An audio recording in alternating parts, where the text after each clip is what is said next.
दोस्तों, आज हम डिस्कशन करेंगे एनसीईआरटी की चैप्टर की, जो कि है 9th की एनसीईआरटी कंटेम्प्रेरी इंडिया ज्योग्राफी से रिलेटेड है। तो हमारा लेक्चर यहाँ से स्टार्ट होने वाला है। आज मैं आपको डिटेल में बताऊंगा कि ज्योग्राफी किस तरीके से पढ़ना है, एनसीईआरटी का अप्रोच क्या होना चाहिए और हम क्या क्या चीजों के ऊपर काम करेंगे। देखिए, सबसे पहला चैप्टर जैसे कि इंडिया साइज लोकेशन है, तो इस चैप्टर में क्या क्या चीजों के ऊपर बात की गई है, लोकेशन के ऊपर, साइज के ऊपर, इसी के साथ में टाइम जोन के ऊपर बताया गया है। फिर इंडिया एंड द वर्ल्ड के ऊपर पोजीशन भी बताएगी कि किस तरीके से परफॉर्म कर रहा है, इंडिया का क्या स्टैंडर्ड है। फिर इंडिया के नाइबर कौन कौन है, तो इसके ऊपर बात करी जाएगी। तो हम इन चीजों के ऊपर बात करेंगे, साथ में कुछ क्वेश्चंस है। फिर इस क्वेश्चन को देख लीजिए, फिर ये करिए। देखिए, एनसीईआरटी पढ़ने के दो तीन तरीके थे, जिसमें से एक तरीका मैंने आपको बता दिया, जिसके थ्रू पे आप ये पूरी की पूरी एनसीईआरटी 2 से ढाई घंटा या 3 घंटा, मैक्स टू मैक्स 3 घंटे में आप पूरी एनसीईआरटी खत्म कर सकते हो। अब लेकिन जिनका ऑलरेडी 1 से 2 बार अटेम्प्ट हो चुका है, जिनको और अच्छे से चाहिए, तो मैं जब भी आप एनसीईआरटी स्टार्ट करो, तो इसके पहले पहले आपको ये कर लेना कि आपको जाके सबसे पहला पीवाईक्यू देख लेना। फिर पीवाईक्यू के बाद आप क्या आइए यहाँ पे एनसीईआरटी को डिटेल में देखिए। इससे टाइम बचेगा, फास्ट होगा, क्विक होगा, अंडरस्टैंडिंग डेवलप होगी। इसी के साथ में ये क्लियरिटी ये आ जाएगी कि हाँ, मुझको एनसीईआरटी इस तरीके से पढ़नी है। ओके। तो यहाँ पे मैं पूरी एनसीईआरटी को दो तरीके से कवर करने वाला हूँ। पहला है, या तो मैं एनसीईआरटी की बुक से पढ़ा दूं, या तो मैं पीपीटी से पढ़ा दूं। पीपीटी में डायग्राम अच्छे हैं, और जो कि यूपीएससी और यूपीपीसीएस के लेवल से मिलते हुए मिलेंगे, क्योंकि मैं यूपीएससी के लेवल पे ज्यादा मैच करने की कोशिश करूंगा, ताकि वहां पे अपने कॉन्सेप्ट ज्यादा अच्छे से बिल्डअप हो पाए। और वहीं पे मैं एक जगह पे ये कोशिश करूंगा कि अगर ऐसा लगता है कि मुझे कुछ कॉन्सेप्ट छूट रहा है, कुछ कॉन्सेप्ट और अच्छे से डिटेल में बताना चाहिए, तो मैं उसको यहाँ से ले लूंगा, हमारे एनसीईआरटी से। जैसे कि मैंने कुछ कुछ डाले भी है एग्जांपल, जैसे जायंट है, जायंट इम्पैक्ट हाइपोथेसिस क्या होता है, इसके ऊपर हम बात कर लेंगे। तो ऐसी चीजों के ऊपर जब हम बात करेंगे, तो हमारी चीजें और ज्यादा अच्छे से क्लियर हो जाएगी। ओके। तो सबसे पहले हम बात करते हैं कि इंडिया का साइज और लोकेशन। फिर ये 9th की एनसीईआरटी है, और मेरा नाम आशीष है, जैसा कि आप सब जानते हो। तो अब बात करते हैं कि इस चैप्टर में हम क्या क्या कवर करेंगे। लोकेशन है, साइज है, टाइम जोन है, फिर ग्लोबल पोजीशन है और नाइबर्स है। ओके। तो अब हम लॉन्गिट्यूड और लैटिट्यूड के ऊपर से बात करेंगे। जो हमारी वर्टिकल रेखा दिख रही है, ये हो गई लॉन्गिट्यूड, और जो हमारी ये हॉरिजॉन्टल लाइन दिख गई, ये हो गई लैटिट्यूड। तो अब हम इनके बारे में डिटेल में बात करेंगे। जैसा कि आप जानते हो कि अर्थ एक जियोइड शेप है, तो जियोइड शेप होने की वजह से नॉर्थ टू साउथ में जाने में थोड़ा टाइम तो लगेगा ही। तो उसके वजह से उस रेखा का नाम ही लॉन्गिट्यूड रख दिया, क्योंकि वो पूरा नीचे से ऊपर तक जा रही है। वैसे ही इस तरीके से पूरे लॉजिक से बनाया गया है। तो अब इंडिया का लैटिट्यूड एक्सटेंशन कहाँ कितना है, तो लैटिट्यूड एक्सटेंशन ये रहा हमारा। तो एक रेखा यहां से जा रही है, एक रेखा यहां से जा रही है, तो यहाँ पे 8 डिग्री 4 मिनट है नॉर्थ में, क्योंकि हम नॉर्दर्न हेमिस्फीयर में आते हैं। नॉर्दर्न हेमिस्फीयर का मतलब, मेरे कहने का मतलब है, उत्तरी गोलार्ध में आते हैं हम। अब उत्तरी गोलार्ध में कहाँ पे आते हैं, कोई पूछ लेगा उत्तरी गोलार्ध में कहाँ पे आते हैं, तो इसका है 8 डिग्री 8 डिग्री 4 मिनट पे। फिर यहाँ पे 37 डिग्री 6 मिनट पे। तो यहाँ पे हमारी पूरी पोजीशिंग होती है। ठीक है, जैसे कि आपको यहाँ पे हिंदी मीडियम वालों को भी दिख रहा है, इंग्लिश मीडियम वालों को भी दिख रहा है। वहीं पे हम लॉन्गिट्यूड में, ठीक है, अब लॉन्गिट्यूड में हम कहाँ पे आते हैं, जिसको मुख्य भूमि विस्तार देशांतर बोलते हैं, वो कैसे आता है, वो आ रहा है हमारा 68.7 मिनट। फिर उसके बाद 97.25 मिनट। ओके। तो लॉन्गिट्यूड है हमारा, लॉन्गिट्यूड हमारा है 68 डिग्री 7 मिनट और 67 है। सदर्न मोस्ट पॉइंट, हमारा जो सबसे दक्षिणी गोलार्ध, जो कि एकदम दक्षिण में पड़ता है, सबसे ज्यादा साउथ में, वो है हमारा 6.45 डिग्री, जो कि किस नाम पे, अंडमान निकोबार इंदिरा पॉइंट। अब इंदिरा पॉइंट पानी में सबमर्ज हो चुका है, तो इंदिरा पॉइंट मगर तब भी पता था कि हाँ, पहले इंदिरा पॉइंट जैसी कोई चीज है। तो ये आपका हो गया, प्रीलिम्स में पूछा जा सकता है कि लॉन्गिट्यूड लैटिट्यूड कौन सा है, सदर्न मोस्ट कौन सा है, तो मैंने आपको बता दिया, इंदिरा पॉइंट है। ठीक है, चलिए अब आगे बढ़ जाते हैं। अब प्रीलिम्स में भारत का गोलार्ध स्थिति और आच्छादन देश विस्तार पर सीधे तथाकथित प्रश्न पूछे जाते हैं, जैसे कि मैंने आपको बता दिया। अब ट्रॉपिक ऑफ कैंसर के बारे में थोड़ा देख लेते हैं कि ट्रॉपिक ऑफ कैंसर क्या है। जो कि कौन सी डिग्री है, 23.30, है ना, कि हमारी कर्क रेखा कहाँ से होके जाती है, ये पता चल गया आपको। तो ज्योग्राफिकली ये डिवाइड करती है इंडिया को दो पार्ट में, विभाजित करती है इंडिया के दो पार्ट में, जिसमें एक दक्षिण पूर्व है, दक्षिण पश्चिम है। तो अब यहाँ पे हमारी पूरी एक ज्योग्राफी में, यहाँ पे आपको दिख रहा है एक अरब सागर आ गया है, यहाँ पे वेस्ट बंगाल, जिसको बंगाल की खाड़ी बोल देते, बे ऑफ बंगाल है। अब जब ये ट्रॉपिक ऑफ कैंसर जो है यहाँ से होके पूरी रेखा जाते हुए आपको दिख रही है ना, ये पूरी जाते हुए दिख रही है। अब इस रेखा कौन कौन से स्टेट से होके जा रही है, कितने टोटल स्टेट है, 8 स्टेट है। उनका नाम है, गुजरात है, राजस्थान है, मध्य प्रदेश है, छत्तीसगढ़ है, झारखंड है, वेस्ट बंगाल है, त्रिपुरा है, मिजोरम है।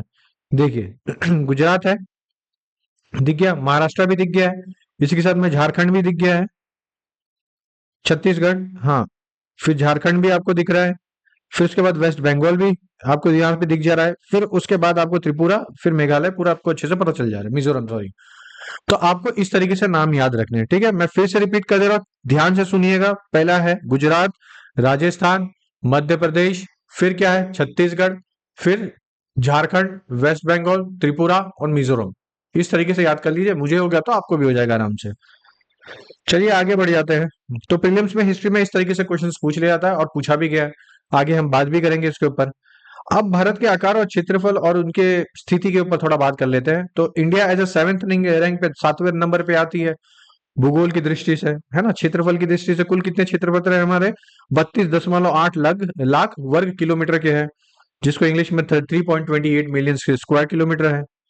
अब जो वैश्विक हिस्सा कितना है, जो भारत का एक भौगोलिक क्षेत्रफल विश्व विश्व के तुलना में, तो 2.4% है। वहीं पे वह 2.4% है, आपको पता चल गया है। और ग्लोबल रैंकिंग क्या है, 7वें रैंक पे इंडिया ऐसा आता है। चलिए आगे चल जाते हैं। तो इस तरीके के क्वेश्चन भी प्रीलिम्स में पूछे गए और पूछे भी जाते हैं। अब बात आती है कि हमारे टाइम जोन के ऊपर थोड़ा एक्सटेंशन में हम बात करेंगे कि नॉर्थ में साउथ में कैसा एक्सटेंशन हो रहा है, मतलब क्या है, कितना किलोमीटर है। अगर पूछ लिया जाए नॉर्थ टू साउथ, है ना, नॉर्थ टू साउथ का जो किलोमीटर है वो ज्यादा है ईस्ट से वेस्ट के मुकाबले, तो सही है। मगर ये यूपीएससी में और यूपीपीसीएस में ऐसे क्वेश्चन पूछे गए हैं, एक स्टेटमेंट ऐसे ही दे दिया था और फिर हम सोचने लग जाते यार नहीं ये तो बड़ा नहीं होगा, ये बड़ा होना चाहिए। तो यहाँ पे आके हमारी कंफ्यूजन चालू हो जाती है। थोड़ा डायग्राम गलत है, यहाँ पे डायग्राम पे मत जाइएगा जो मैप बनाया गया है। तो नॉर्थ टू साउथ क्या है, तो लद्दाख टू कन्याकुमारी हमारा पूरा चले जा रहा है, पूरा हम ऊपर से लेके कश्मीर टू कन्याकुमारी, लद्दाख टू कन्याकुमारी, आपको जहां लेना वो ले लीजिए। 3214 किलोमीटर है, जैसा कि मैं आपको एक दिखा देता हूँ एनसीईआरटी में भी, आपकी ज्यादा और अच्छी क्लियरिटी आ जाएगी। देखिए 3214 किलोमीटर है। फिर दूसरा यहाँ पे एक रेखा जा रही है जो आपको दिख रही है, 2933 किलोमीटर है ना। ये आपको याद रखना है, नॉर्थ टू साउथ कितना है, मतलब उत्तर से दक्षिण कितनी है, तो 3214 किलोमीटर। और उसके बाद पूर्व से पश्चिम कितनी है, पूर्व से पश्चिम कितनी है, तो ये आपकी पड़ जा रही है 2933 किलोमीटर। याद रखिएगा, ऐसे क्वेश्चन आते हैं, इसके लिए मैं आपको बता भी दे रहा हूँ, ऑब्जर्वेशन है ये, अपनी तरफ से अच्छे से समझिएगा। अब बात करते हैं कि सब तो हमको समझ में तो आ गया, अब लॉन्गिट्यूड जो है, ये तो टाइम लैग जो हो रहा है, लॉन्गिट्यूड में क्या है, टाइम जोन का क्या है, देखिए सबको पता है कि अब जो हमारी रेखा है वो रेखा कहाँ से 82.5 डिग्री से होके जा रही है, तो 82.5 डिग्री ये कहाँ पे आती है, ये आती है हमारे मिर्जापुर में। इतना आपको याद रखना पड़ेगा, ये रहा मिर्जापुर में आती है। ओके, तो इसके ऊपर जाने से पहले मैं आपको सिर्फ दो तीन चीजें समझाना चाहता हूँ कि जैसे कि लॉन्गिट्यूड और टाइम जोन क्या होता है। तो अप्रोक्सीमेटली गुजरात से अरुणाचल प्रदेश के बीच में जो डिफरेंस आता है वो 30 डिग्री के आसपास आता है, जो कि 2 घंटे की एक डिफरेंस क्रिएट करता है, ये रहा। तो 360 डिवाइड बाय 24, 24 घंटा होता है 360। जो रेखा भी मैंने आपको बताई थी, यहाँ पे एक जो रेखा मैंने अच्छे से आपको बताई थी, लॉन्गिट्यूड लैटिट्यूड। अब एक एक रेखा की एक एक डिग्री है, उस एक एक डिग्री की वैल्यू कितनी होगी कि 24 घंटे को पूरी पृथ्वी मतलब घूम रही है, एक दिन पूरा हो जा रहा है, तो 24 घंटे में एक दिन हो रहा है। तो 360 डिग्री घूम रही है, तो 360/24, जब डिवाइड करोगे तो एक डिग्री की वैल्यू कितनी आ जाएगी, 4, क्योंकि 24 चौका 360, है ना। तो 4 डिग्री आ गई, मतलब 360, मतलब मेरे कहने का एक तरीका है वो कि एक डिग्री बराबर 360, 4 मिनट आ गए हैं। हाँ, अब इस 4 मिनट में आप 30 डिग्री इंटू 4 मिनट करोगे तो 2 घंटा आ जाएगा, तो इस 2 घंटे के हिसाब से आपका ये पूरा हो रहा है। अब समझ गए। ओके, चलिए ये आपको समझ में आया। सनराइज सबसे पहला जो आपको दिखेगी वो ईस्ट में दिखेगी, फिर 2 घंटे के बाद गुजरात में दिखेगी। तो इसके बीच में टाइम जोन का फर्क तो आ गया, सेम टाइम तो, मगर इंडिया क्या करती है कि सेम टाइम कर देती है। इसी को लेके एक मांग उठी थी चाय बगान में, चाय बगान जोन के बारे में उठी गई थी, जो कि आसाम में थी। अब इधर ये डिमांड थी कि हमारे यहाँ पे सुबह बहुत पहले हो जाती है एज कम्पेयर टू वेस्ट वालों में। अगर हम अपनी नौकरी की जो ड्यूटी का टाइमिंग, जो गवर्नमेंट ऑफिस का टाइमिंग रखती है, अगर हम उसको पूरी यूनिवर्सल मतलब जो पूरी इंडिया में चल रहा है अगर उसी के हिसाब से रखेंगे, इसमें नुकसान तो हमारी स्टेट गवर्नमेंट का है। क्यों? क्योंकि हम यहाँ पे एक एफिशिएंट वर्क नहीं प्रोवाइड कर पा रहे, जिसके वजह से ये अच्छी चीजें हो नहीं पा रही है। तो ये सब चीजें बताई गई, तो उस तरीके से रखा जाता। क्यों? अब मैं बोलता हूँ हमारे यहाँ पे 6 बजे सुबह हो जा रही है, अब वहां पे वो सुबह 4 बजे ही हो जा रही है, लेकिन हमारे हिसाब से 6 बजे है। तो अब उनके यहाँ पे जब एकदम कड़क धूप हो जाएगी तब जाके हमें ऑफिस जाना है। फिर रात जल्दी हो जाएगी तो वहां पे रात एकदम लेट होगी तो फिर हमें रात में निकलना पड़ जाता है। तो ये सिचुएशन होता है। समझ गए ना, बस इसी के लिए था। और डायमेंशन के बारे में मैंने अभी आपको बता दिया है। हिंदी मीडियम वाले देख लीजिएगा। समय निर्धारण मानक ये भी मैंने आपको बता दिया। वैश्विक में भारत की रणनीति व्यवस्था ये सब मैं बता दूंगा। अब बात है कि 82.30 डिग्री मतलब 82.5 मिनट्स डिग्री का लिया गया है कि इतने पे हमारा आईएसटी इंडियन स्टैंडर्ड टाइम है। अब इंडियन स्टैंडर्ड टाइम जो है वो कहाँ पे होके जा रहा है, तो मिर्जापुर होके जा रहा है। तो अब बात है कि सर ये कैसे पता चलता है कि हमें 82 पॉइंट पे, तो इंटरनेशनल कन्वेंशन हुआ था जिसमें ये बात हुई थी कि एक रूल रखा गया था कि 7.5 का जो डिग्री है, इससे जो भी चीज डिवाइड होगा वो आपका टाइम जोन आपको बनाना पड़ेगा।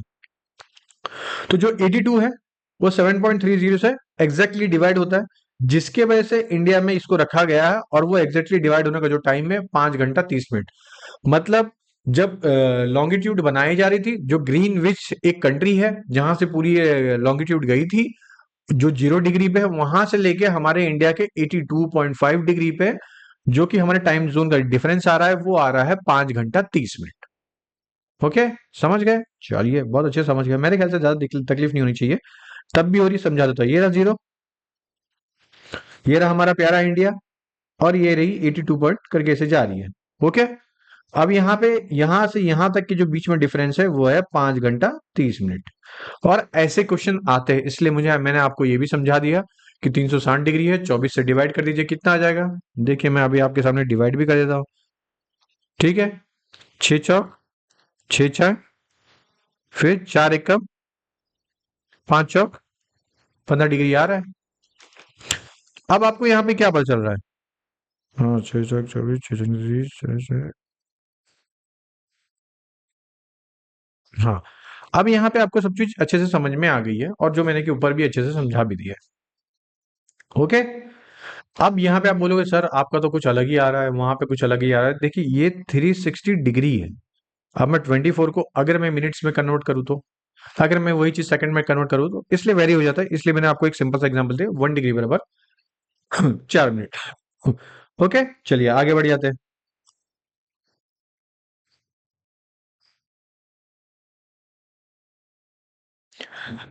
अब हमने ये सब चीजें बात कर लिया। दूसरी है कि एक जायंट थ्योरी चलती है।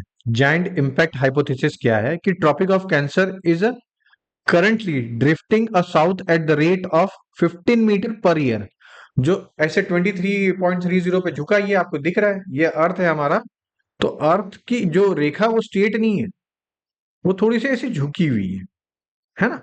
अब जब ये रेखा आपको झुकी हुई दिख रही है तो यहाँ पे एक टिल्ट है। अब ये टिल्ट दिन ब दिन बढ़ते ही जा रहा है, मतलब दिन ब दिन हर साल 15 मीटर से बढ़ रहा है। तो हर साल 15 मिनट पृथ्वी झुकते हुए जा रही है।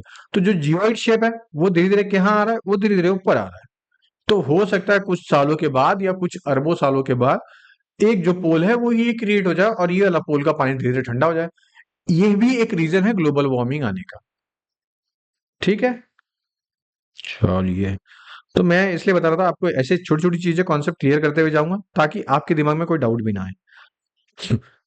अब latitude and day and night duration, तो ये तो फर्क तो पड़ता है कभी कभार। जैसे कि अब मैं बोलता हूँ कोर कॉन्सेप्ट क्या है इसका, तो कन्याकुमारी में नियर इक्वेटर के पास है, तो यहाँ पे लेस वेरिएशन होता है डे और नाइट का, क्योंकि इक्वेटर है। अगर दिन और रात पड़ रहा है तो लगभग सेम ही पड़ेगा, कहीं पे ज्यादा फर्क नहीं पड़ेगा। आप समझिए, ये इंडिया का मैप है, यहां से यहां तक, है ना। क्यों? क्योंकि सूरज जब उगेगा यहां से पूरा, तो वो यहां से रोशनी करते हुए जाएगा, ना कि यहां से रोशनी करते हुए, क्योंकि हमारी पृथ्वी ऐसे घूम रही है ना, ना कि ऐसे घूम रही है। जब ऐसे घूम रही है तो ईस्ट से वेस्ट की तरफ देख रहा है आपको, यहां से पहले वो अरुणाचल प्रदेश में आया, फिर धीरे धीरे यहाँ पे आएगा। लेकिन यहां से यहां तक में कुछ वेरिएशन चेंज नहीं होता है। तो टाइम जोन में जो सबसे ज्यादा इंपैक्ट पड़ता है वो हॉरिजेंटल में पड़ता है, वर्टिकल में नहीं पड़ता है। ओके। तो ये हो गया आपका कन्याकुमारी है, नियर इक्वेटर के पास है। फिर कश्मीर में इक्वेटर के से थोड़ा दूर है, तो यहाँ पे हल्की फुल्की ना रात पता चलती है। क्यों? क्योंकि भाई अगर आपको ये पता चल रहा है कि इक्वेटर के पास जो चीजें हैं उनका जो सन का रेफरेंस है वो बहुत जल्दी आ रहा है, क्योंकि जियोइड शेप के पास में।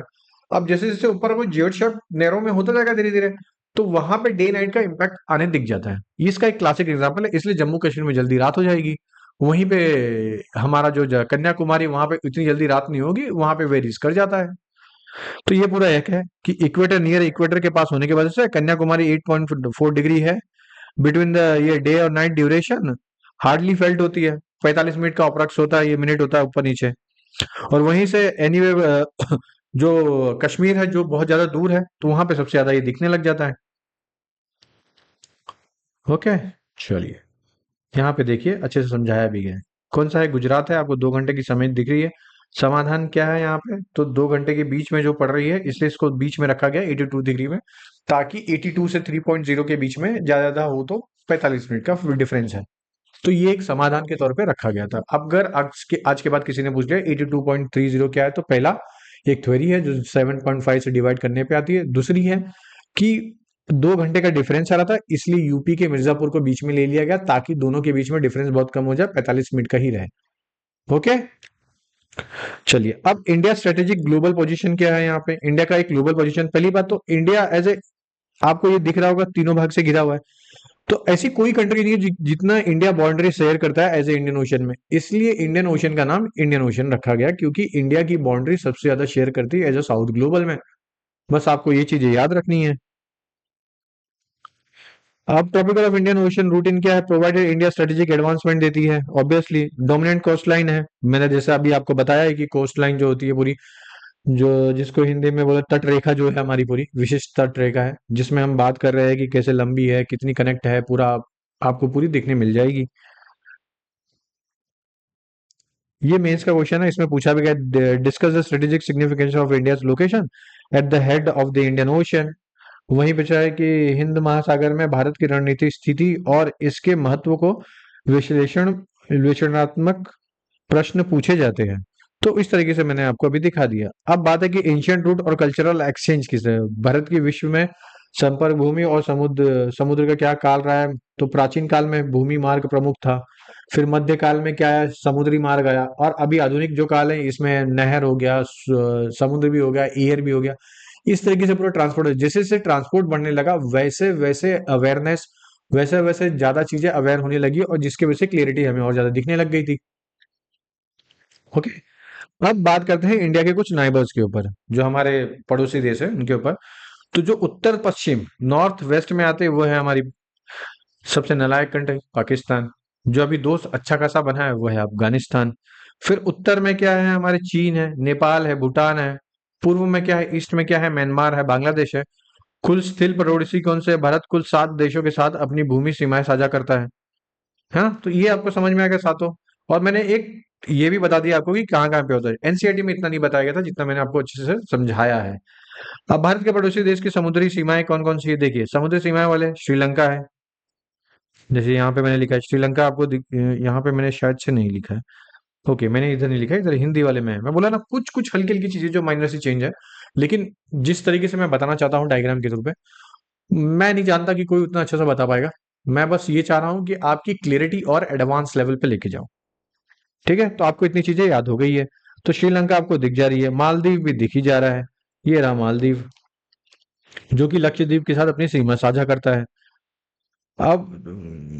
अब कुछ प्रीलिम्स के कुछ प्रीवियस ईयर क्वेश्चन पेपर है, आप देखिए यहाँ पे पूछे भी गए हैं, एज इट इज पूछा गया। मैं ऐसा नहीं है कि कुछ आपको ऐसे बना के लेके आया हूँ, बहुत बार ये आया है, यूपीएससी में आया, इवन यूपीपीसीएस में भी आया है।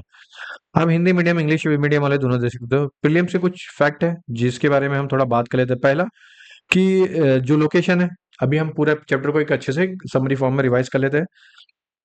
लैटिट्यूड क्या है? 8 डिग्री 4 मिनट, 37 डिग्री 6 मिनट। और लॉन्गिट्यूड क्या है? फिर हमारा है लॉन्गिट्यूड क्या था? 68 डिग्री ये, फिर 82 बाईपास है, फिर उसके बाद क्या है? 9725 है। ये आपको याद रहेगा, जिसमें 82 to 30 मिनट्स बोलते हैं। इंडियन स्टैंडर्ड टाइम क्या है? ये रहा, 82 to 30 मिनट्स है। कहाँ से जा रहा है ये जा रहा है हमारे मिर्जापुर से। आपको ये भी पता चल गया। टॉपिक ऑफ कैंसर कौन कौन से कंट्री से, कौन कौन से स्टेट से पास हो रहा है? कितने स्टेट है? 8 है। कौन कौन से हैं? पूरा जोड़ते हुए जाइए, याद करिए। मैं यहाँ पे हर चीजें याद नहीं कराऊंगा, याद करिए, 2 मिनट में तुरंत याद करिए।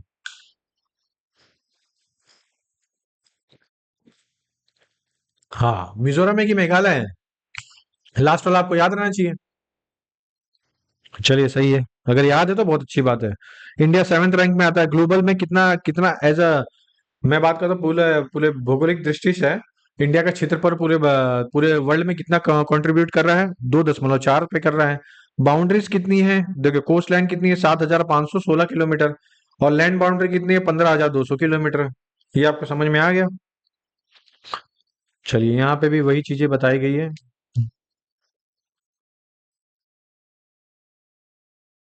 देखिए, 5 सबसे बड़े महत्वपूर्ण पॉइंट है जो आपको मैंने यहाँ पे कवर करा दिया।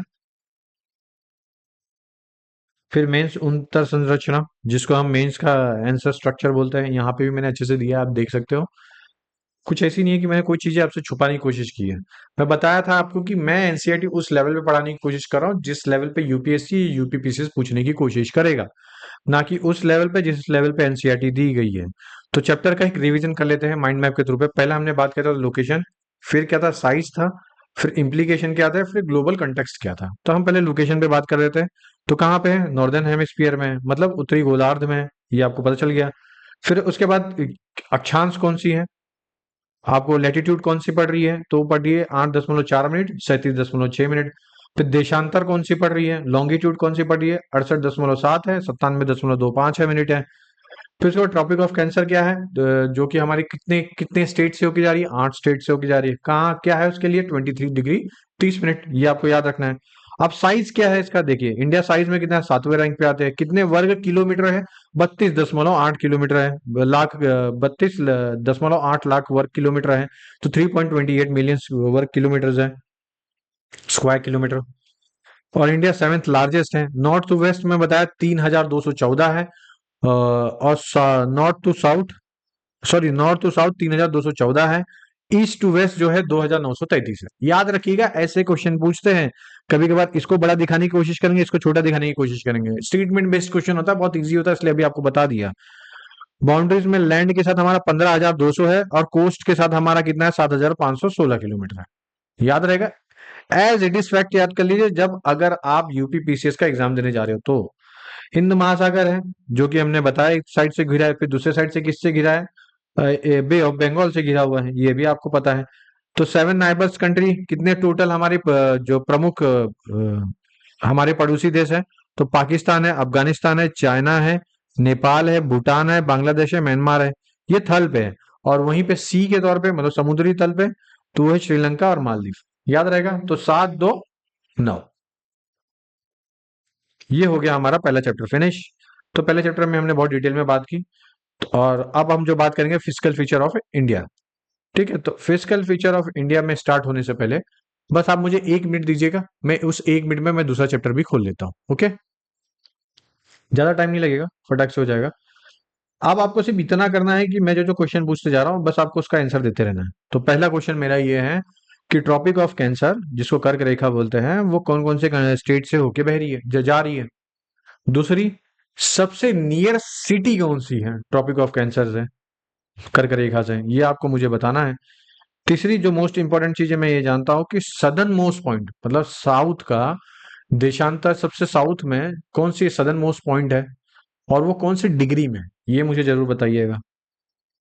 और टोटल इंडिया का नॉर्थ टू साउथ, मतलब उत्तर से दक्षिण, पश्चिम से पूरब, कितना है किलोमीटर, और कौन सा बड़ा है, क्या है, ये आप मुझे बताना। 3,000, 2,000, अच्छे से बताना मुझे सोच के। ओके, इसी के साथ में कोस्टल एरिया कितने किलोमीटर घेरी गई है, और हमारी जो लैंड बाउंड्री है वो कितने किलोमीटर है।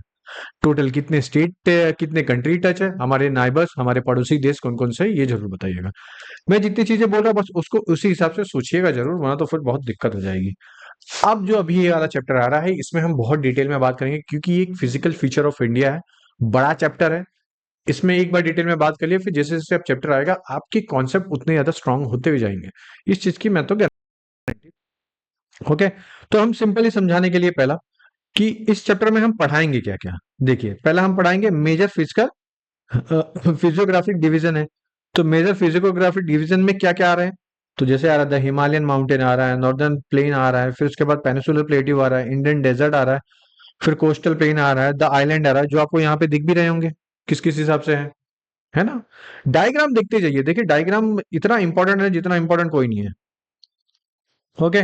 तो इस चैप्टर में हम इतनी सब चीजों के ऊपर बात कर रहे हैं, और इसी के साथ में जैसे ये पॉइंट खत्म होता है, द कोस्टल इंडियन डेजर्ट भी हो गया, द आइलैंड के ऊपर भी हम बात करेंगे। तो मेजर आपके सब्जेक्ट खत्म हो जाएंगे जैसे हम ये पूरी चीजों के ऊपर बात कर लेते हैं। ओके। और जब मुझे लगता है कि ऐसा कि नहीं, हाँ कुछ तो यहाँ पे कुछ तो फैक्ट्स बताने चाहिए, कुछ तो मैंने सर कुछ तो अलग पढ़े होंगे, तो वो बताइए। मैं देखिए, मैंने यहाँ पे आपके सामने सब कुछ दिखा ही रहा हूँ, कुछ अलग तो ऐसा है नहीं कि जो मैं आपको बता भी नहीं रहा हूँ। तो देखिए दोस्तों, अभी हम दूसरा चैप्टर स्टार्ट करते हैं, फिजिकल फीचर ऑफ इंडिया। अब फिजिकल फीचर ऑफ इंडिया में हम किस पे बात करेंगे, पूरी एक फिजिकल डिवीजन जो है हमारी पूरी इंडिया की, जो भौगोलिक, जो भारत की भौतिक विशेषता है, इनके ऊपर हम सबसे ज्यादा बात करें। क्या क्या रहेगा इस चैप्टर में, जैसा कि मैंने फिर बताया, पहले आपको ये देख लेना है। हिमालयन माउंटेन के बारे में बात करेंगे, नॉर्दर्न प्लेन के बारे में बात करेंगे, फिर पेनिसुलर प्लेट्यू के बारे में, फिर इंडियन डेजर्ट के बारे में, फिर कोस्टल प्लेन के बारे में, फिर आइलैंड्स के ऊपर बात करेंगे। ठीक है, तो हम इन चीजों के ऊपर डिटेल में बात करेंगे। तो प्राचीन भूगोल भूभाग क्या था, स्थिर भूखंडन किसमें बांटा गया है, नवीन भू आकृति क्या क्या रही है, और युवा स्थल कृत क्या क्या है, जो जिसको हम बोलते हैं मॉडर्न अभी ज्योग्राफिकल पोजीशंस क्या है। तो इनके बारे में जैसे ही हम डिटेल में बात करेंगे, क्योंकि ये चैप्टर सबसे ज्यादा इंपॉर्टेंट है। डायरेक्ट क्वेश्चन आता है, कभी कभार क्वेश्चन कैसे आता है मैं आपको समझा देता हूँ। नॉर्थ टू साउथ में माउंटेन दे दिए जाते हैं, जैसे ये दे दिया जाएगा कि काराकोरम है, फिर उसके बाद लद्दाख है, जास्कर है, फिर ग्रेटर हिमालय है, फिर शिवालिक रेंज है। ऐसे करके पूरा एक क्रोनोलॉजी दे, और इसमें से एक दो ऊपर नीचे कर देंगे, और ऐसे करके आपसे क्वेश्चन पूछ लेंगे, और आप एग्जाम के टाइम पे यहीं पे आके कंफ्यूज हो जाते हो। तो मैं यही बताना चाह रहा था कि इस तरीके से क्वेश्चन आते हैं, और ये एनसीईआरटी से सॉल्व हो जाता है। आप में से जितने लोग ने दिया है, इस बात से मैंने जरूर समझोगे भी कि किस तरीके से पूछा जा रहा भी है। तो हम इसके ऊपर ही बात करेंगे, रह रहे कि एनसीईआरटी का प्रेफरेंस लेते रहेंगे जैसे पिछली बार लिए हैं। लेकिन मेरा मेन मकसद ये है कि आपको इस तरीके से समझाना कि अगली बार से आपको कोई चीजें याद करने की जरूरत ना पड़े। ठीक है, तो हम यहाँ पे शुरू करते हैं सेकंड चैप्टर हमारा, जो कि हमारे नाइन्थ की एनसीईआरटी से है, जिसमें हम प्री और मेंस दोनों के एक पर्सपेक्टिव से पढ़ रहे हैं, डीप कॉन्सेप्ट के साथ पढ़ रहे हैं। ठीक है, इतना कोई नहीं पढ़ाता, बिलीव में कोई नहीं पढ़ाता, मैं जितना डीप में बता रहा हूं, एक नाइन्थ की एनसीईआरटी को भी। तो देखिए, अब यहाँ पे हमारा जो दूसरा चैप्टर है, अंडरस्टैंडिंग इंडिया डाइवर्स लैंडफॉर्म के ऊपर हम बात कर रहे हैं। तो अब दो तीन तरीके से बात, पहली बात जो है, प्राचीन भूभाग क्या क्या है। तो हमारे जो एंशियंट लैंडमार्क्स कौन कौन से, एक तो पेनिसुलर प्लेट्यू, जिसमें प्राद्वीपीय पठार पृथ्वी के तहत जो भी बन रहे थे भूभाग के, तो वो आपको दिख जाएंगे। फिर उसके बाद रिसेंट लैंडफॉर्म है, प्राचीन लैंडमार्क्स के बोलने का मतलब ये है कि जो पुरानी है, तो पेनिसुलर प्लेट्यू, जो हमारी साउथ इंडिया की जो प्लेट्यू है, ये बहुत पुरानी है। फिर इसी के साथ भी ये मोस्ट स्टेबल भी रहती है, कि यहाँ पे जल्दी भूकंप नहीं देखने मिलेगा। क्यों? क्योंकि यहाँ पे लैंडफॉर्म ऑलरेडी क्रिएट हो चुका है, जो भूभाग है वो ऑलरेडी बन चुका है। कहाँ नहीं बना है? तो नॉर्थ इंडिया, मतलब इस एरिया में, इसलिए यहाँ पे आपको ज्यादातर भूकंप दिखेगा। इस एरिया में, इसलिए यहाँ पे ज्यादातर भूकंप दिखेगा। तो ये एक और ये दो एरिया यहाँ पे क्यों? क्योंकि हमारी प्लेट धीरे, ये है पूरे वर्ल्ड की, ये है इंडिया की प्लेट। इंडिया की प्लेट धीरे धीरे घुसते जा रही है अंदर। ओके, जब वो प्लेट अंदर घुसते जाएगी तो उधर माउंटेन क्रिएट होगा, और ये माउंटेन क्रिएट हुआ है हमारे नॉर्दर्न हिमालय में।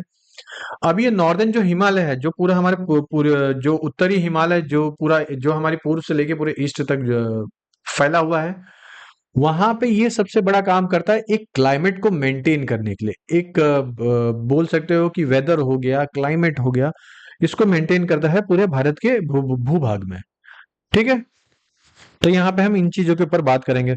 अब जो रिसेंट, मतलब जो अभी नया नया लैंडफॉर्म बना है ना, कौन कौन से नए नए लैंडफॉर्म बने हैं? तो हिमालय है, जो कि नया नया बना हुआ है, अभी बन भी रहा है, अपने यूथफुल स्टेज में भी है। फिर उसके साथ अब ये लैंडफॉर्म तो ये, इसके आजू बाजू कुछ जमीन भी है।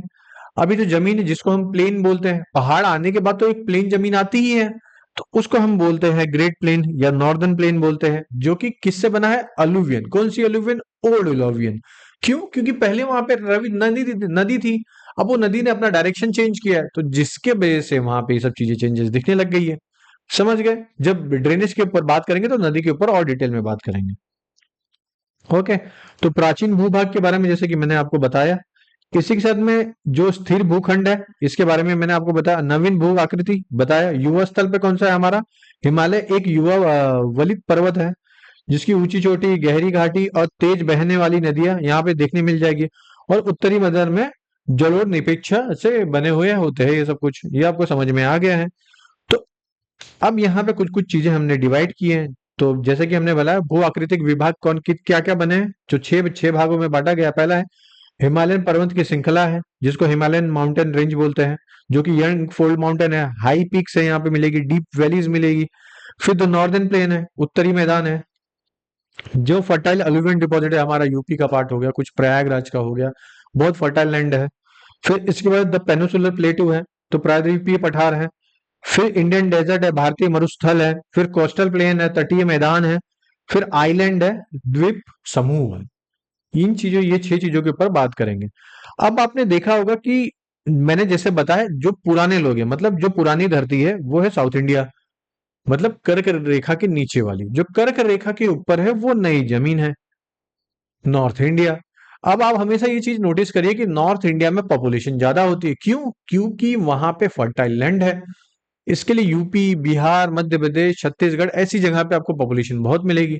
वहीं जैसे ही आप साउथ में जाओगे तो पॉपुलेशन कम मिलेगी। क्यों? क्योंकि उसका रीजन यही है कि वहां पे एक तो इतनी ज्यादा फर्टाइल लैंड नहीं थी। जब इंडिया एक इंडस्ट्रियल में ना होके एग्रीकल्चर प्रधान देश था, कृषि प्रधान देश था, तो उस टाइम पे जितने परिवार के मेंबर एग्रीकल्चर में जाते उतना ज्यादा फायदा होता था। तो इसके वजह से नॉर्थ इंडिया में बहुत ज्यादा पॉपुलेशन हो गई, साउथ इंडिया में हुई नहीं। और दूसरा रीजन था कि नॉर्थ इंडिया पूरे वर्ल्ड को कनेक्ट करता था, क्योंकि पहले लैंड के थ्रू पे होता था। सी तो बहुत बाद में आया, तो पहले जमीन ही आई थी। पहले जमीन से ही ट्रांसपोर्ट हो रहा था, ना कि सी से हो रहा था। जब जमीन से ट्रांसपोर्ट हो रहा था ना, तो उस जमीन से ट्रांसपोर्ट एंशिएंट काल से ही हो रहा है। तो इसके लिए जमीन से सबसे ज्यादा पॉपुलेशन बढ़ी है। समझ गया? बहुत सिंपल था।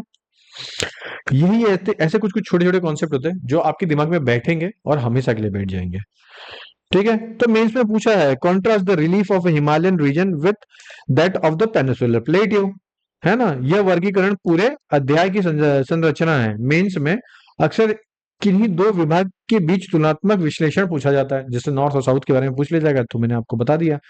अब हिमालय पर्वत श्रृंखला एक अवलोकन के ऊपर देख लेते हैं, द हिमालयन माउंटेन रेंज के ऊपर हम अच्छे से देख लेते हैं। तो टाइप्स यहाँ पे दो तरीके से होती है। पहला है, एक तो है ये यहाँ पे एक यंग है, पूरा यंग स्ट्रक्चर बनाती है। दूसरा है ये फोल्ड माउंटेन है, तो युवा रूप में है अपने, और संरचनात्मक रूप से ये वलित है। तो युवा वलित पर्वत श्रृंखला है ये पूरी। ये आपको ये समझ में आ गई। विस्तार कहाँ से लेके सिंधु नदी से लेके ब्रह्मपुत्र नदी तक है, तो इंडस रिवर से लेके ब्रह्मपुत्र रिवर तक है ये पूरी।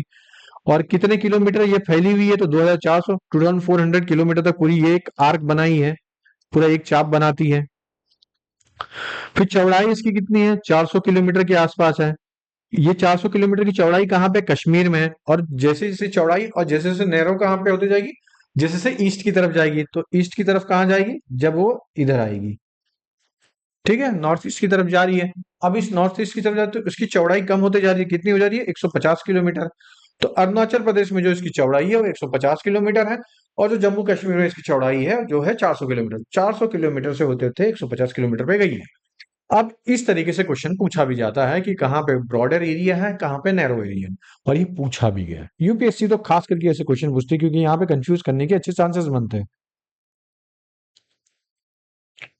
ओके, आपको समझ में आ ही गया होगा अभी तक मैंने जितना समझाया। बहुत ध्यान से सुनिएगा, एक भी पॉइंट अगर मिस हो गया तो गलती आपकी रहेगी, मेरी नहीं रहेगी। और दूसरी चीज, अगर आपको ऐसा लगता है कि स्टिल मुझे एनसीईआरटी खोल के पढ़ाना चाहिए तो प्लीज कमेंट कर दीजिएगा, मैं एनसीईआरटी से ही सिर्फ पढ़ा दूंगा। ये तो एक पीपीटी है जिसमें डायग्राम के रूप में मैं और अच्छे से डिटेल में बता पा रहा हूँ। तो एक एनसीईआरटी को एनसीईआरटी लेवल पे ना होकर यूपीएससी के लेवल पे पढ़ा रहा हूँ। ओके, अब देखते हैं हम ऊंचाई के ऊपर। देखिए, यहां से आपको ऊंचाई दिख रही है, तो सबसे ज्यादा ऊंचाई बीच में आ रही है यहाँ पे आपके आसपास। तो ये पूरा एक चाप क्रिएट हो रहा है ना। तो बीच में यहाँ पे ऊंचाई बहुत ज्यादा है, जहां पे आपको माउंट एवरेस्ट देखने मिल जाएगा, K2 देखने मिल जाएगा, बड़े बड़े पर्वत श्रृंखला देखने मिल जाएगी। तो कश्मीर में 400 मीटर जैसे मैंने बताया आपको ऊंचाई दिख रही है, और ये सॉरी चौड़ाई है, ये चौड़ाई आपको दिखने लग जा रही है। ओके, चलिए अब आगे चलते हैं। हिमालय के अंदुरधर्य विभाजन के ऊपर बात करते हैं कुछ, the Himalayan and the Himadri. तो कुछ डिवाइड के बारे में बात करते हैं कि क्या क्या डिवाइड है। इसके पहले जाने से पहले कुछ नॉर्दर्न माउंटेन रेंज के बारे में, मतलब उत्तरी हिमालय के बारे में थोड़ा हम जान लेते हैं। तो उत्तरी हिमालय को दूसरी भाषा में ग्रेटर हिमालय भी बोलते हैं, इनर हिमालय भी बोलते हैं, हिमाद्री भी बोलते हैं, ये सब भी बोला जाता है। ये क्या है? एक कंटिन्यूअस रेंज है, क्योंकि हर बार भाई बढ़ी रही है, रेंज है एक पूरी। तो 6000 मीटर तक ये बढ़ते जा रही है, हाइट है इसकी कम से कम। फिर कोर क्या है? Core is the compost of the granite से। तो जो इसका कोर बना है किसी ग्रेनाइट से बना है। फोल्ड माउंटेन है, एसिमेट्रिक इन नेचर है, भाई चेंजेस होते ही जा रही है, कुछ ना कुछ डिस्ट्रॉय हो रहा है, कुछ ना कुछ क्रिएट हो रहा है, बढ़ते ही जा रहा है, एसिमेट्रिक नेचर है ये। अब इसका जो मेन फीचर क्या है, पहला तो ये पेरिनियल स्नो बाउंड है, हर बार स्नो से घिरा ही हुआ रहता है। अब स्नो से क्यों घिरा रहता है, अगर किसी ने मेरे से ये क्वेश्चन पूछा तो मैं बता देता हूँ। ठीक है, ये है इंडिया, इधर है चाइना, आपको दिख रहा है, तिब्बत भी दिख रहा है। तो चाइना से आती है एक विंड जो होती है ठंडी विंड, जब वो अंदर आती है तो हमारे माउंटेन से टकराती है। ये ठंडी विंड अंदर नहीं आ पाती, जिसकी वजह से नॉर्दर्न प्लेन काफी अच्छा रहा गया है। अब आके ये टकरा के हिमालय पे रुक जाती है, तो यहाँ पे हिमालय पे बर्फ जमने चालू हो गए। यही सेम चीज होता है जब भी वेस्ट से कोई विंड आती है, वेस्टर्न वेस्टर्न डिस्टर्बेंस की तरफ है। तो हमारे लिए हिमालय एक वरदान की तरह है, इसलिए हमने हिमालय में शंकर भगवान की पूजा की है, इसलिए हमने हिमालय को एक भगवान की एक उपाधि दी है। तो हिमालय का रहना हमारे भारत में एक सांस्कृतिक पर्सपेक्टिव से और हमारी एक ज्योग्राफिकल पर्सपेक्टिव से भी बहुत इंपॉर्टेंट रहा है। ओके, तो हिमालय में जो मेन मेन जो सबसे बड़ी पीक है, तो सबसे पहले है माउंट एवरेस्ट है जो कि नेपाल में है, कंचनजंगा जो कि इंडिया में है, नागा पर्वत है जो कि इंडिया में ही है, नंदा देवी इंडिया में है, नामचा बारवा इंडिया में ही है। इतना आपको समझ में आ गया। फिर अब यहाँ पे हिमालय और हिमाचल और शिवालिक के ऊपर बात कर लेंगे। तो जैसा कि मैंने बताया, एक है हिमाद्री, ग्रेटर हिमालय, लेसर हिमालय, शिवालिक और दून्स। ये सब में डिवाइड किया गया है पूरा हिमालय को। तो कितने पार्ट में डिवाइड किया गया है? 4 पार्ट में। तो पहला है ग्रेटर हिमालय, दूसरा है लेसर हिमालय, तीसरा है शिवालिक और तीसरा है डून्स। शिवालिक दिख रहा है आपको, ग्रेटर हिमालय भी दिख रहा है, ऊपर का पूरा पार्ट भी दिख रहा है, हिमालय का पूरा पार्ट है ये। तो चलिए सबसे पहले बात करते हैं हम लेसर हिमालय के ऊपर। ठीक है, नहीं इसके पहले हम बात कर लेंगे ग्रेटर हिमालय के ऊपर। तो ग्रेटर हिमालय, तो ग्रेटर हिमालय में जैसे कि आप देख रहे हैं एक कंटिन्यूअस रेंज है, कहीं भी आपको ब्रेक होते हुए नहीं दिखेगी, पूरी कंटिन्यूअस रेंज है, जो कि सबसे बड़े माउंटेन को भी कैरी करती है। यहाँ पे बहुत बड़े बड़े माउंटेन को रखा भी जाता है। फिर इसके बाद आता है हमारा लेसर हिमालय। तो ग्रेटर हिमालय के बारे में हमने थोड़ा बात भी कर लिया था ऊपर, जो कि हमारे माउंट एवरेस्ट है, कंचनजंगा है, फिर उसके बाद नागा पर्वत, ये सब ग्रेटर हिमालय में आते हैं। स्नो बाउंड, हमेशा स्नो रहता है, जिसके वजह से वहां पे आपको गंगा रिवर, ब्रह्मपुत्र रिवर बहते हुए मिलती रहेगी सालों भर। फिर आता है हमारा लेसर हिमालय। तो लेसर हिमालय में हमें क्या बोलता है, एक तो साउथ ऑफ द हिमाद्री है, मोस्ट रजेड है सिस्टम है, यहाँ पे composed of a highly compressed rock है। आप जैसे जैसे नीचे आते जाओगे वैसे वैसे रॉक भी कंप्रेस्ड होने लगेगी, छोटी होने लगेगी। तो हमें समझ में आएगा हाँ यार कुछ तो चेंज हो रहा है। तो जो इसकी ऊंचाई है 3700 से लेकर 4500 मीटर तक रखी गई है। रेंज यहाँ पे पीर पंजाल रेंज है, धौलाधर रेंज है, फिर महाभारत रेंज है, ये सब आपको देखने मिल जाएगी। एनसीईआरटी के मैप पे इतना तो बताया नहीं है, मगर हाँ मैंने आपको बताने की कोशिश जरूर की है कि जो लेसर हिमालय होता है उसमें क्या क्या होती है, वो लगभग इधर पड़ेगी। ओके, फिर उसके बाद अब ये वैलीज कौन कौन सी यहाँ पे फेमस वैली है, कश्मीर वैली है, कांगड़ा वैली है, कुल्लू वैली है। ये हिल स्टेशन है जितने भी है। हिल स्टेशन बोलने का रीजन ये होता है कि एक तो हिल्स है और वहां पे गर्मी और टेम्परेचर इन्वर्जन जैसे कॉन्सेप्ट आता है, जो अभी नहीं, जब मैं एनसीईआरटी की और आगे बढ़ूंगा तो मैं आपको टेम्परेचर इन्वर्जन के बारे में और डिटेल में बताऊंगा अभी। अब हम चलते हैं शिवालिक के ऊपर। ओके, तो दूसरा आता है हमारा, तीसरा आता है शिवालिक, जो सबसे बाहरी और अवसादी है, मतलब ये रहा, जो कि कंटिन्यूअस रेंज नहीं है, ब्रेक होते हुए जा भी रही है। ओके, तो शिवालिक जो आउटर मोस्ट रेंज है, इसका एल्टीट्यूड 900 से 1100 किलोमीटर के आसपास है। ये मेड ऑफ अनकंसोलिडेटेड सेडिमेंट से बनी है, क्योंकि पहाड़ से अब जैसे जैसे जाएगी रिवर आएगी, रिवर तोड़ते हुए जाएगी, तो रिवर अपने लिए रास्ता बनाएगी, जैसे जैसे रिवर रास्ता बनाएगी और जैसे जैसे वो पत्थरों को छोटा करते हुए जाएगी। जब वो छोटा करते हुए जाएगी तो उस पत्थर से धीरे धीरे फिर डून्स क्रिएट होने चालू हो जाएंगे, वैली क्रिएट होना चालू हो जाएगी। तो Himalaya and Shiwalik are the called duns. तो लेशर हिमालय में ज्यादातर आपको डून्स देखने मिल जाएंगे। फिर उसके बाद आता है आपका दून, देहरादून हो गया वगैरह, ये सब चीज हो गया, यहाँ पे आपको देखने मिल जाएगा। अब हिमालय रीजन डिवीजन है, जो कि वेस्ट से ईस्ट में कैसे डिवीजन हो रहा है इसके बारे में बात करेंगे। तो सिंधु नदी से लेके सतलज नदी के बीच में जो है वो है पंजाब हिमालय। सतलज नदी से लेके काली रिवर के बीच में जो है वो है कुमाऊं हिमालय। थोड़ा ऊपर कर देता हूँ, शायद से दिखेगा नहीं आपको। फिर तीस्ता रिवर और काली रिवर के बीच में जो है नेपाल हिमालय। दिहांग रिवर और तीस्ता रिवर के बीच में जो है वो असम हिमालय। इतना चीजें आपको अच्छे से याद रखनी है। ठीक है, यहीं पे ये सब चीजों के ऊपर भी बात किया, पंजाब हिमालय में क्या है, कुमाऊं हिमालय में क्या है, ये मैंने आपको शॉर्टकट में बता दिया, और यूपीएससी और यूपीपीएससी जैसी एग्जाम में ये सब ज्यादातर पूछा भी जाता है। फिर हम चलते हैं उत्तरी मैदान की तरफ। भारत का अन्न भंडार, जिसको हम अन्न भंडार भी बोलते हैं भारत का, यहाँ पे उत्तरी मैदान नहीं क्लियर किया गया, कवर किया गया, तो यहाँ पे कवर किया गया। तो निर्माण क्या है, तीन प्रमुख नदियों से हुआ ये, सिंधु, गंगा, ब्रह्मपुत्र, और उनकी सहायक नदियों से ये जो हमारा नॉर्दर्न प्लेन है वो क्रिएट हुआ है। विस्तार क्या है, इस 7 लाख वर्ग किलोमीटर के पास आसपास है, और उपजाऊ जमीन है, फर्टाइल लैंड है ये। विशेषता क्या है, यहाँ पे समृद्ध मृदा आवरण है, पर्याप्त जल आपूर्ति है, और अनुकूल जलवायु है। क्यों? क्योंकि यहाँ पे पेरेनियल 12 माह जो नदी है यहाँ पे मिलती है, जो हमेशा फ्लो होती रहती है। गंगा, यमुना, सरस्वती, जितने भी है आप, ब्रह्मपुत्र, ये सब चीज क्या है, 12 माह रिवर है, हमेशा पेरेनियल रिवर है, ये बहती रहती है। ओके। अब यहाँ की कुछ खास बात है इस मैदान की। पहले तो हिमालय से नदी निकलती है, वो यहाँ पे आती है, पेरेनियल रिवर। दूसरी क्या है, तलहटी में जलोढ़ों का निक्षेपण होता है, जिसकी वजह से वो ज्यादा और उपजाऊ होती है। लाखों वर्षों में विशाल बेसिन का भरना हो गया है यहाँ पे। फिर उपजाऊ मैदान का निर्माण हुआ है यहाँ पे। जाते हो आप तो कभी कभार नदी के किनारे आपको दिखता भी होगा। अब जो नॉर्दर्न प्लेन है ना, अब इस नॉर्दर्न प्लेन के उच्च आबादी विभाजन के ऊपर से मैं हम जाने से पहले थोड़ा सा बात कर लेता हूँ ईस्टर्न हिमालय के ऊपर। तो ईस्टर्न हिमालय जो कि आपको ये दिख रहा है, मैं दिखाता हूँ मैप के थ्रू पे, वो ये रहा। तो यहाँ पे आपको ब्रेक हुई दिख रही है, ये है, एक है हमारी पटकाई हिल, फिर नागा हिल, फिर मणिपुरी हिल, फिर मिजोरम हिल। इस तरीके से इसको नॉर्थ टू साउथ लगा सकते हो। अब जो पूर्वांचल बोलते हैं, जिसे ईस्टर्न हिल बोलते हैं, एक मिनट दोस्तों, जिसे ईस्टर्न हिल बोलते हैं, और बियॉन्ड दियांग जो जॉर्ज है, हिमालयन बैंड शार्पली है। तो जैसे मैंने बताया, हिमालयन बैंड होके जा रही है, क्योंकि हमारा प्लेट इस तरीके से मूव हो रहा है, ये लैंड है, तो इस तरीके से मूव हो रहा है। मतलब समझिए ये लैंड है, सॉरी, ये एक लैंड है, नहीं दिखेगा यहाँ पे, ये एक लैंड है। तो जो हमारी जो ऐसे ना मूव होके ऐसे मूव हो रही है, समझ गए? तो जिसकी वजह से थोड़ा बैंड हुआ है। पहली चीज तो ये समझ में आ गई है। जो नोन एज अ पूर्वांचल, क्योंकि ईस्टर्न में, इसलिए इसका नाम। कंपोजिशन क्या है, mostly compose of the strong sandstone से बनी है। फिर सेडिमेंट्री रॉक है, तो कौन कौन से सेडिमेंट्री रॉक और सैंडस्टोन है। और वहीं पे हिमालय किससे बनी थी, मेटामॉर्फिक इग्निशियस रॉक, ये सब रॉक से वो फॉर्म हुआ है। तो और सेडिमेंट्री रॉक भी है ये। तो ये सब चीजें एग्जांपल है। फीचर क्या क्या है, कवर्ड विद डेंस फॉरेस्ट है, mostly run as a parallel range of the valleys है। और कंपोजिशन हिल कौन से पूर्वांचल में, तो पटकाई हिल है, नागा हिल है, मणिपुरी हिल है, मिजो हिल है, जो कि मैंने आपको यहाँ पे दिखाया है। फिर नॉर्दर्न प्लेन के ऊपर थोड़ा बात कर लेते हैं कि नॉर्दर्न प्लेन का फॉर्मेशन कैसे हुआ और उसका सिग्निफिकेंस क्या रहा है। तो ये फॉर्मेशन हुआ था इंटरप्रेट 3 मेजर रिवर सिस्टम्स की वजह से ये बना है। जैसे कि मैंने बताया, सॉइल, अलुवियन सॉइल ज्यादातर यहाँ पे मिलती है। एरिया 7 लाख स्क्वायर किलोमीटर के आसपास है। सिग्निफिकेंस क्या है, यहाँ पे डेंस पॉपुलेटेड रहती है, जैसे कि मैंने आपको बताया, फेवरेबल क्लाइमेट रहता है यहाँ पे। फिर इंपॉर्टेंट क्या है, एग्रीकल्चर है, प्रोडक्टिविटी पार्ट है यहाँ पे, जनरस ऑफ द कंट्री है।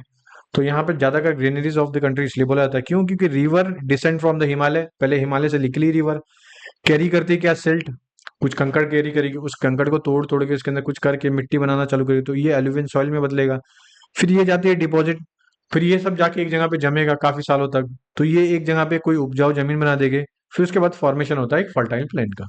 समझ गए? एक रिवर कैसे निकलते हुए एक कंकड़ से मिट्टी में बनी, मिट्टी से एक मिट्टी रख के रखते, फिर क्या मैकेनाइजेशन हुआ, उसका केमिकल मैकेनाइजेशन हुआ, फिर वो जाके एक फर्टाइल लैंड में क्रिएट हो गई। ओके। अब नॉर्दर्न प्लेन डिवीजन कौन कौन से, तो हिमालयन है, शिवालिक है जिसमें, फिर भाबर है, फिर तराई है, फिर अलुवियन है। ओके, इतना तो आपको समझ में आ गया है। तो अब यहाँ पे आप देख रहे हो भाबर, फिर तराई रीजन देख रहे हो, फिर भांगर देख रहे हो, फिर खादर देख रहे हो, फिर नदी आ जाती है लास्ट में। तो ये हो गई हमारी शिवालिक, जो मैंने आपको दिखाया था, ये रही। अब यहाँ से मैदान बनने तक की पूरी सफर के बारे में अब हम अच्छे से जानेंगे, और बहुत इंपॉर्टेंट है ये। तो सबसे पहला हम चालू करते हैं भाबर से, जो कि ये रहा। जब कोई माउंटेन से रिवर आ रही है, माउंटेन से कोई पत्थर आ रहे हैं, तो नीचे आएंगे तो पत्थर ही होंगे, ऑब्वियसली, ये सीधी सी बात है, जो कि आपको दिख भी रहा है। अब ये पत्थर जहां से पानी बहते हुए जा रही है, कुछ ना कुछ टाइम के बाद आप जाओगे तो देखोगे तो वहां पे जंगल दिखने लग जाएंगे। इसका एक क्लासिक एग्जांपल क्या है सर, उत्तराखंड में जाइए, रिवर है, कौन सी रिवर है सर, गंगा नदी है। भागीरथी है। आप जाके देखिए, पहले स्टार्टिंग में बड़े बड़े पत्थर दिखेंगे नदी के आजू बाजू। थोड़ा आगे जाओगे, थोड़ा जंगल दिखे। जो भी गया हुआ कभी हरिद्वार ऋषिकेश गया तो उनको पता चलता होगा, पहाड़ पे बहुत ज्यादा जंगल दिखने लग जाते हैं। आपका तराई रीजन आ गया। अब ये नदी फिर जाके कहीं प्लेन एरिया में जाएगी तो बांगर आ जाएगा, तो पुराना जलोढ़ आ जाएगा ये। और फिर थोड़ा जाके मैदान में फैल जाएगी तो ये खादर आ जाएगा, नया जलोढ़ आ जाएगा। तो इस तरीके से ये पूरा डिवाइड हो रहा है। तो भादर, भांगर, तराई रीजन, फिर अलुवियन प्लेन करके इसे क्रिएट हो जा रहा है।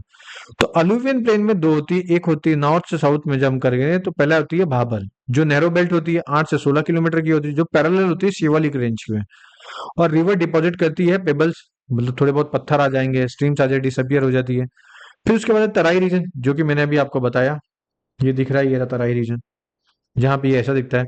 फिर आ जाएगा अलुवियन, जिसमें खादर और भांगर है। अच्छा, मेरे को खादर भांगर याद करने में हमेशा प्रॉब्लम होती है, तो मैं क्या करता था, भांगर मतलब भंगार, मतलब पुरानी। खादर मतलब नहीं, खादी है नहीं है। तो भांगार के ऊपर से मैंने भंगार के ऊपर से भांगर को याद रखा था कि हाँ ये पुरानी रहेगी, ऐसे मैं याद करता था उस टाइम पे। ठीक है, तो नॉर्दर्न प्लेन के दो डिवीजन के हिसाब से, तो अलुवियन प्लेन को दो तरीके से डिवाइड किया है, पहला है भागर, दूसरा है खादर। ओके। तो अब भांगर में क्या क्या है, the largest part of the northern plain में घिरा हुआ ही है, अबव द फ्लड प्लेन, इसलिए तो फर्टाइल लैंड है ज्यादातर। तो सॉइल यहाँ पे कंटेंट क्या है, क्लेरियस डिपोजिशन है, लोकली नोन एज कंकर। छोटे छोटे पत्थर जैसे कुछ पार्ट जमा हो जाते हैं। या गिट्टी जानते होगे आप, गांव में बहुत सारे लोग गिट्टी जानते होगे, नदी के किनारे ज्यादातर वो गिट्टी मिलती है। वो गिट्टी क्या होती है, एक सोडियम बोल सकते हो, कैल्शियम बोल सकते हो, उसका एक कंप्रेस्ड फॉर्म होता है, जो आपको आजू बाजू के रिवर में देखने मिल जाएगा। गिट्टी सब मेरे ख्याल से, अगर आप यूपी वाले हो तो आपको सबको पता होगा गिट्टी कैसे खेली भी जाती थी पहले। तो उसका एक चलन यहाँ से आया था। फिर आता है खादर। खादर क्या, एक तो यंगर है, डिपोजिशन ऑफ अ फ्लड पे है, ज्यादातर जहां से नदी बहती है और नदी ने जहां पे बाढ़ लाई, जैसे तराई रीजन है। तो तराई रीजन जैसे कि हमारा सौरभ बंगाल के, सौरभ बिहार के रिवर को बोलते हैं, जरूर बताया, कोसी है। वो कोसी रिवर क्या करती है, अपना हर बार शोर, मतलब अपनी जो बहने का तरीका है वो चेंज करती है, कभी ब्रॉड होती है, कभी छोटी होती है। जब वो ब्रॉड होती है तो अपनी जितने भी जमीन के जितने भी सामान है वो सब आजू बाजू छितरा देती है। तो वो मिट्टी जो होती है आपकी, वो होती है खादर। और जो बहुत पहले छोड़ के चली गई, अब 10 15 20 25 साल हो गया और छोड़ दी, अब वो बन जाती है भांगर। समझ गए इतना? देखिए, खादर ये रहा, भांगर ये रहा, धीरे धीरे इसके ऊपर आने लग जाती है। ओल्ड अलुवियन सॉइल जिसे बोलते हैं। मीन्स में ये बोला डिफरेंस बिटवीन भांगर और खादर के बारे में पूछा था, हाई एल्ड टॉपिक्स थे ये, जो कि बहुत पहले पूछे भी जाते थे ज्यादातर।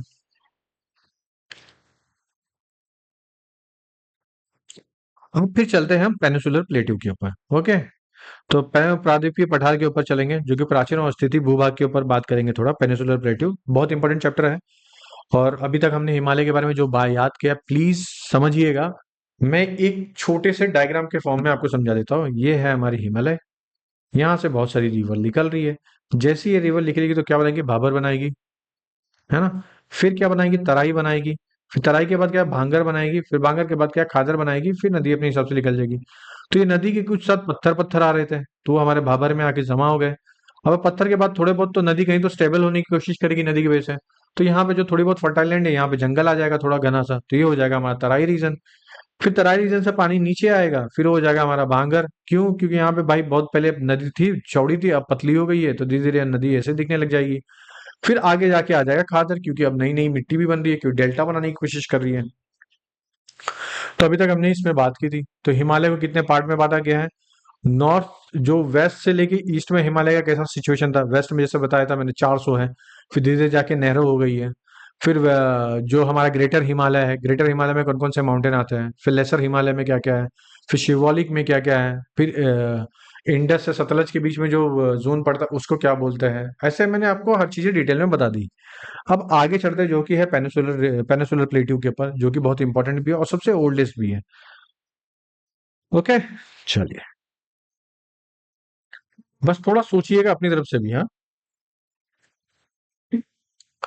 बहुत मेहनत करनी पड़ती है ऐसे डिटेल में वीडियो बनाने के लिए, और आपको पता भी चल रहा होगा, जो भी ये सुन भी रहा होगा।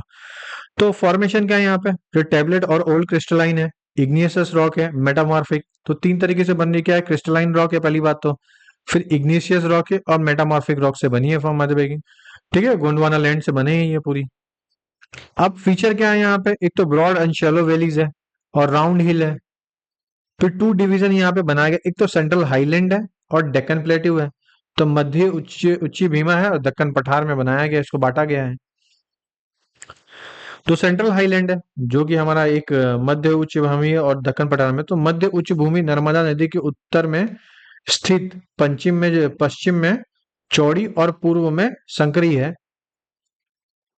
हाँ, इसमें मालवा, बुंदेलखंड, फिर छोटा नागपुर पठार। तो मालवा, बुंदेलखंड पठार कहाँ पे आ जाता है, मैं मैप खोल लेता हूँ, आपको ज्यादा अच्छे से समझ में आएगा। रुकिए,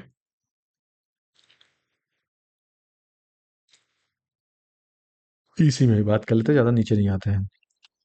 तो देखिए फॉर्मेशन इसका मैंने बताया आपको, इग्नेशियस हो गया, टू डिवीजन है, लोकेशन कहाँ पे, नॉर्दर्न नर्मदा रिवर। अब आपको ये बताइए नर्मदा रिवर कहाँ दिख रही है?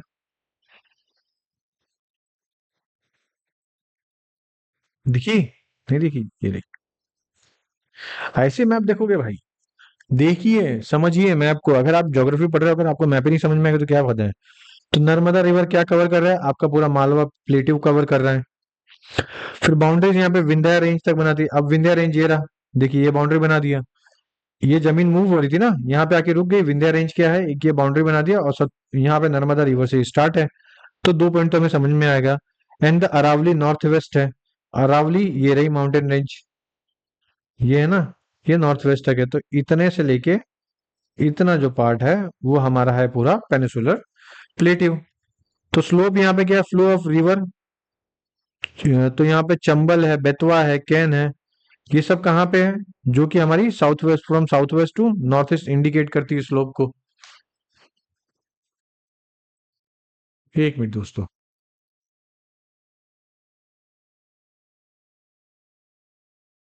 हाँ, तो हम बात कर रहे थे पेनिनसुलर प्लेट्यू के पार्ट वन के ऊपर बात करें, तो कैसे कैसे गिरा था पूरा पेनिनसुलर प्लेट्यू।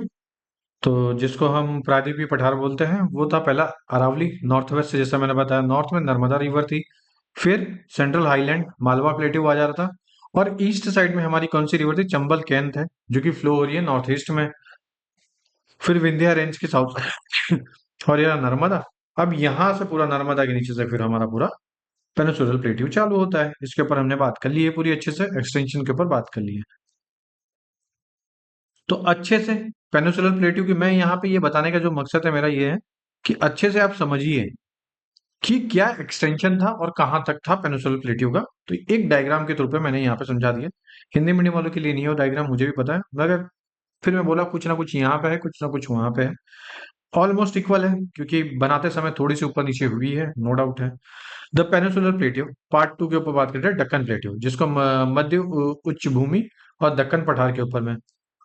तो ये मध्य उच्च भूमि क्या है, नर्मदा नदी से लेके उत्तरी स्तर तक पूरा पश्चिमी चौरी घाटी पूरा मैंने आपको बताया अच्छे से, है ना। फिर दक्कन पठार के बारे में मैंने आपको बता दिया, ढाल के बारे में भी आपको बता दिया।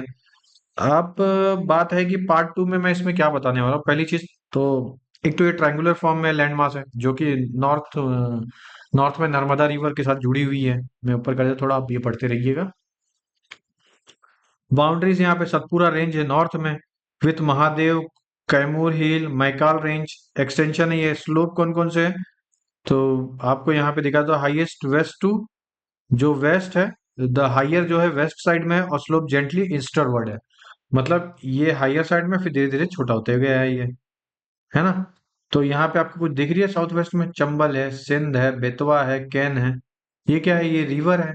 तो नॉर्थ ईस्ट की तरफ दिख रही है आपको बहते हुए, ऐसे ऐसे आते हुए पूरा अच्छे से आपको पता चल रही होगी, है ना। फिर नॉर्थ ईस्ट एक्सटेंशन कहाँ तक है, फिर मेघालय है, कर्बी अलोंग है। आप देखते हो कि वेस्ट बंगाल का जो मैप था, उसमें आपको पता चलता होगा कि, सॉरी, बांग्लादेश का जो मैप है आपको ये पता चलता रहेगा, यहाँ से एक रिफ्ट क्रिएट हो गई है। रिफ्ट क्यों क्रिएट हुई है, वो हुई है बिकॉज ऑफ, एक तो लैंड एक्सटेंशन की वजह से, और दो रिवर की फ्लो होने की वजह से, ब्रह्मपुत्र और गंगा नदी, इन्होंने अपना रास्ता ही बना दिया, है ना।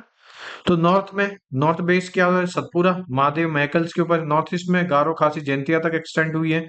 और ईस्ट के एज में ईस्टर्न घाट तो आपको पता ही है, और वेस्टर्न घाट पता ही है, और साउथ का बताया डक्कन ट्राइब, जो कि ब्लैक सॉइल से पूरा हुआ है। तो पूरा डेक्कन ट्राइब इस तरीके से बना हुआ है।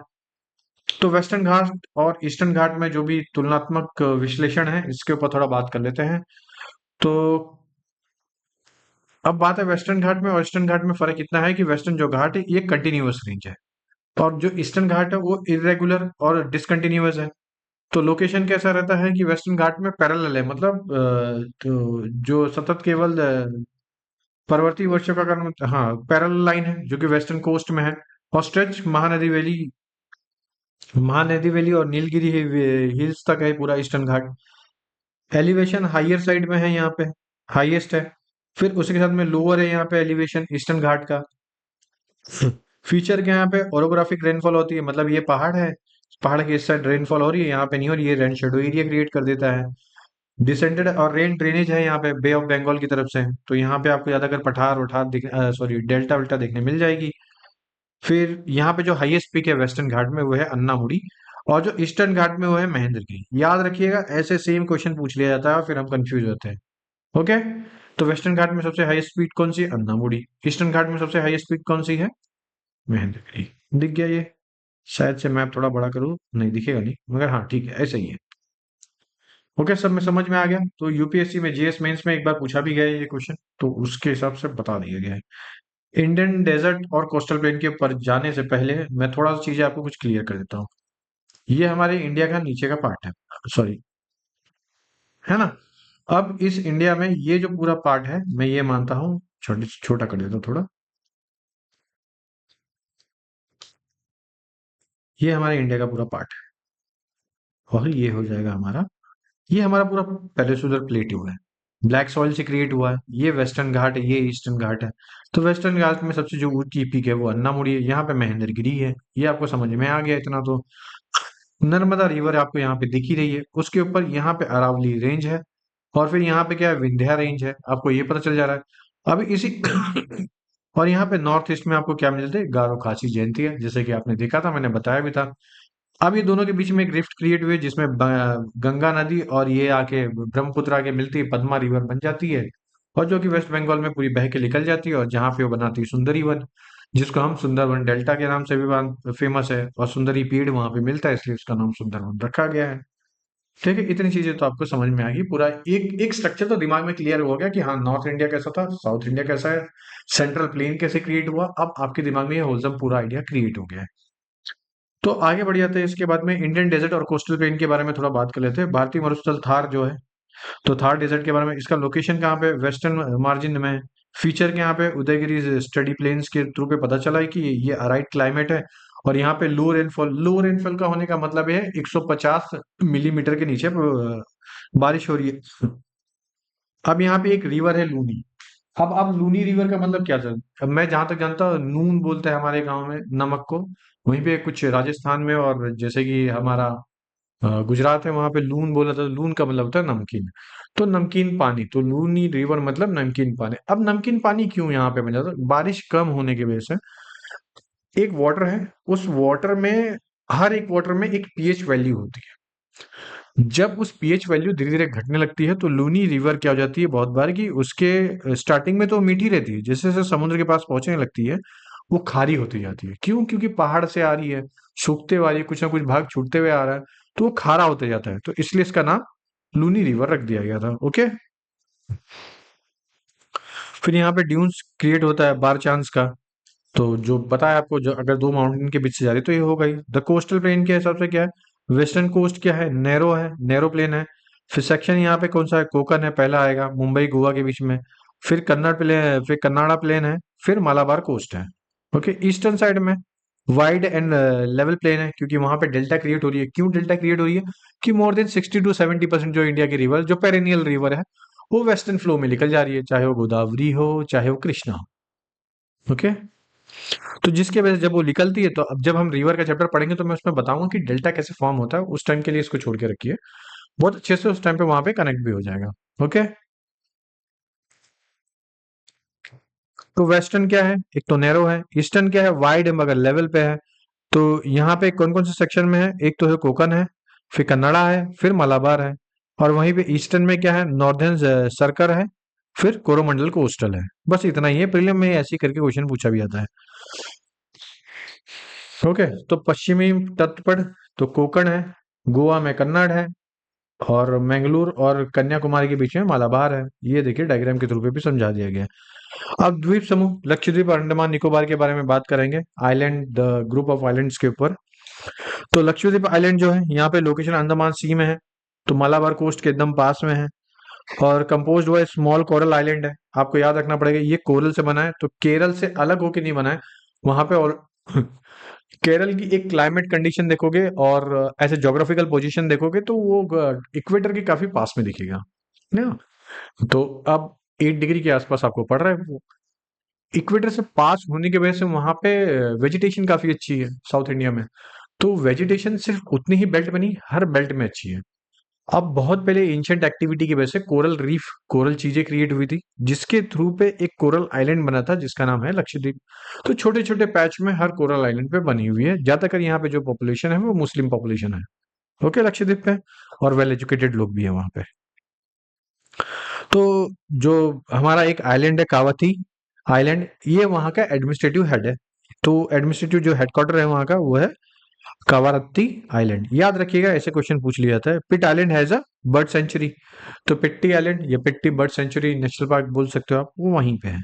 अंडमान निकोबार में है। ये क्या है, एक chain of Bay of Bengal की पूरी एक श्रृंखला में से मिलती है, जो कि 6 डिग्री के आसपास सबसे जो साउथ का पॉइंट है वो इंदिरा पॉइंट है, जो कि पानी में सबमर्ज हो चुका है। इसके बारे में हमने बात करा है। तो ये एलिवेटेड पोर्शन है सबमरीन माउंटेन का। अब फीचर यहाँ पे क्या क्या है, बिगर है, मोर न्यूमरस है, डिवाइडेड इनटू अंडमान और निकोबार साउथ में आपको एक्सपीरियंस मिल जाएगा। यहाँ पे फैक्ट की यहाँ पे कुछ कुछ है। India only active volcano found out हुआ था यहाँ पे। और एक बार यूपीएससी ने ऐसे क्वेश्चन भी पूछा था, आई थिंक 2017 में पूछा होगा।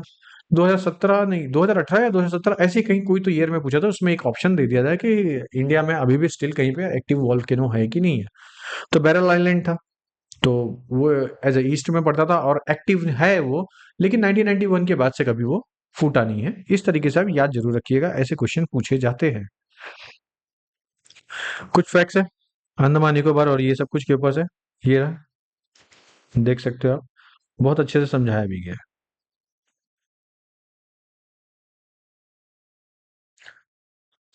अब बात करते हैं भारत की कुछ सिग्निफिकेंस क्या रही है। तो पर्वत और जल और वन संपदा प्रमुख स्रोत क्या क्या है, ये है पहली बात। तो पर्वत हमें क्या दे रही है, हमें दे रही है वाटर दे रही है और फॉरेस्ट दे रही है। और वहीं पे उत्तरी मैदान जो प्लेन एरिया है, ये क्या दे रही है हमें, अन्न भंडार दे रही है। पठार क्या दे रही है हमें, खनिज और भंडार दे रही है। तटीय क्षेत्र और द्वीप क्या दे रही है, मत्स्य पालन, बंदरगाह गतिविधि, ये सब दे रही है। निष्कर्ष क्या निकल के आ रहा है इसमें, सबसे जो इंपॉर्टेंट चीजें हमें ये समझ में आ रही है, प्रत्येक भू आकृतिक प्रदेश एक दूसरे के पूरक है और दूसरे को इसके प्राकृतिक संसाधनों से समृद्ध बनाते हैं, है ना। कि हमारे यहाँ पे अगर पहाड़ है तो उस पहाड़ का भी एक काम है कि वो हमें चौबीसों घंटा एक पानी प्रोवाइड कर रही है, जिसको हम गंगा ब्रह्मपुत्र बोल रहे हैं। एक प्लेन मैदान है तो वो प्लेन मैदान पूरे भारत को खाना दे रही है। उसी के साथ में अगर कोई कोस्टल एरिया है तो उस कोस्टल एरिया से हमारा ट्रांसपोर्ट हो पा रहा है और उससे मत्स्य प्रवाह, मत्स्य भी हो पा रहा है। ठीक है। तो हर एक चीज अपने आप में कनेक्टेड है, ये आपको समझ में आ गया। तो अब पूरे चैप्टर का सार क्या रहा है, तो जो समरी क्या रही है, तो भारत सबसे प्राचीन एक तो भूभाग प्रायद्वीपीय पठार है, ये तो आपको समझ में आ गया। खादर और भांगर ये सब के बारे में हमने अच्छे से बात भी करी। पश्चिमी घाट सतत के ऊपर बात कर लिया। वेस्टर्न घाट ईस्टर्न घाट में क्या फर्क है। लक्षद्वीप और अंडमान निकोबार, इसमें इंदिरा पॉइंट के बारे में बात कर लिया अच्छे से। फिर हिमाचल और पूर्वांचल, हिमाचल के जो भी हिमालय के पूरे पार्ट थे, 6 के 6 पार्टों को, पूरे ज्योग्राफी को जिस हिसाब से हमने डिवाइड किया था उसमें बात किया।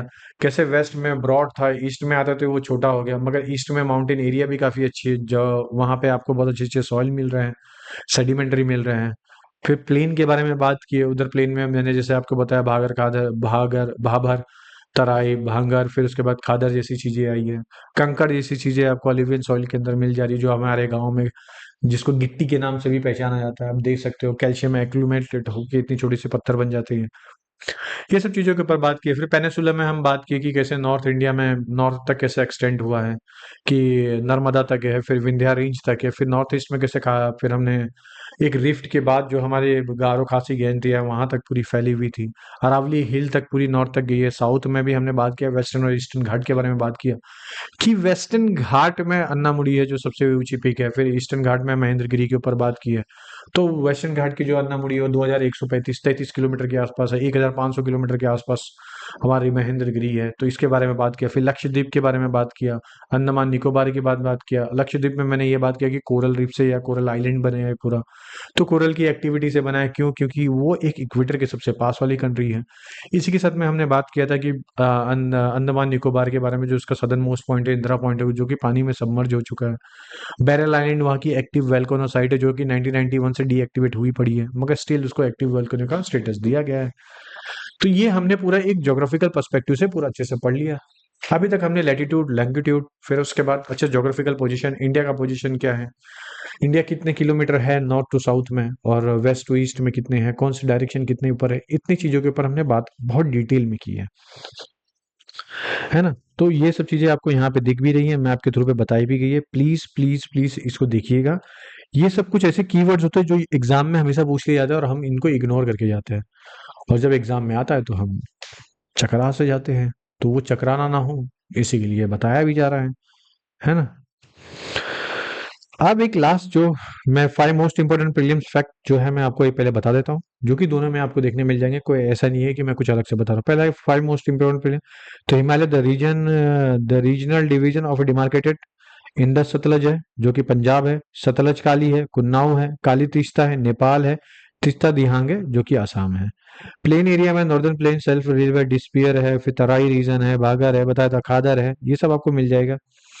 प्लेटू में भी आपको देखने मिल जाएगा, मेघालय प्लेटू है, जो कि गारो खासो जयंती है वहां पे आ जाती है।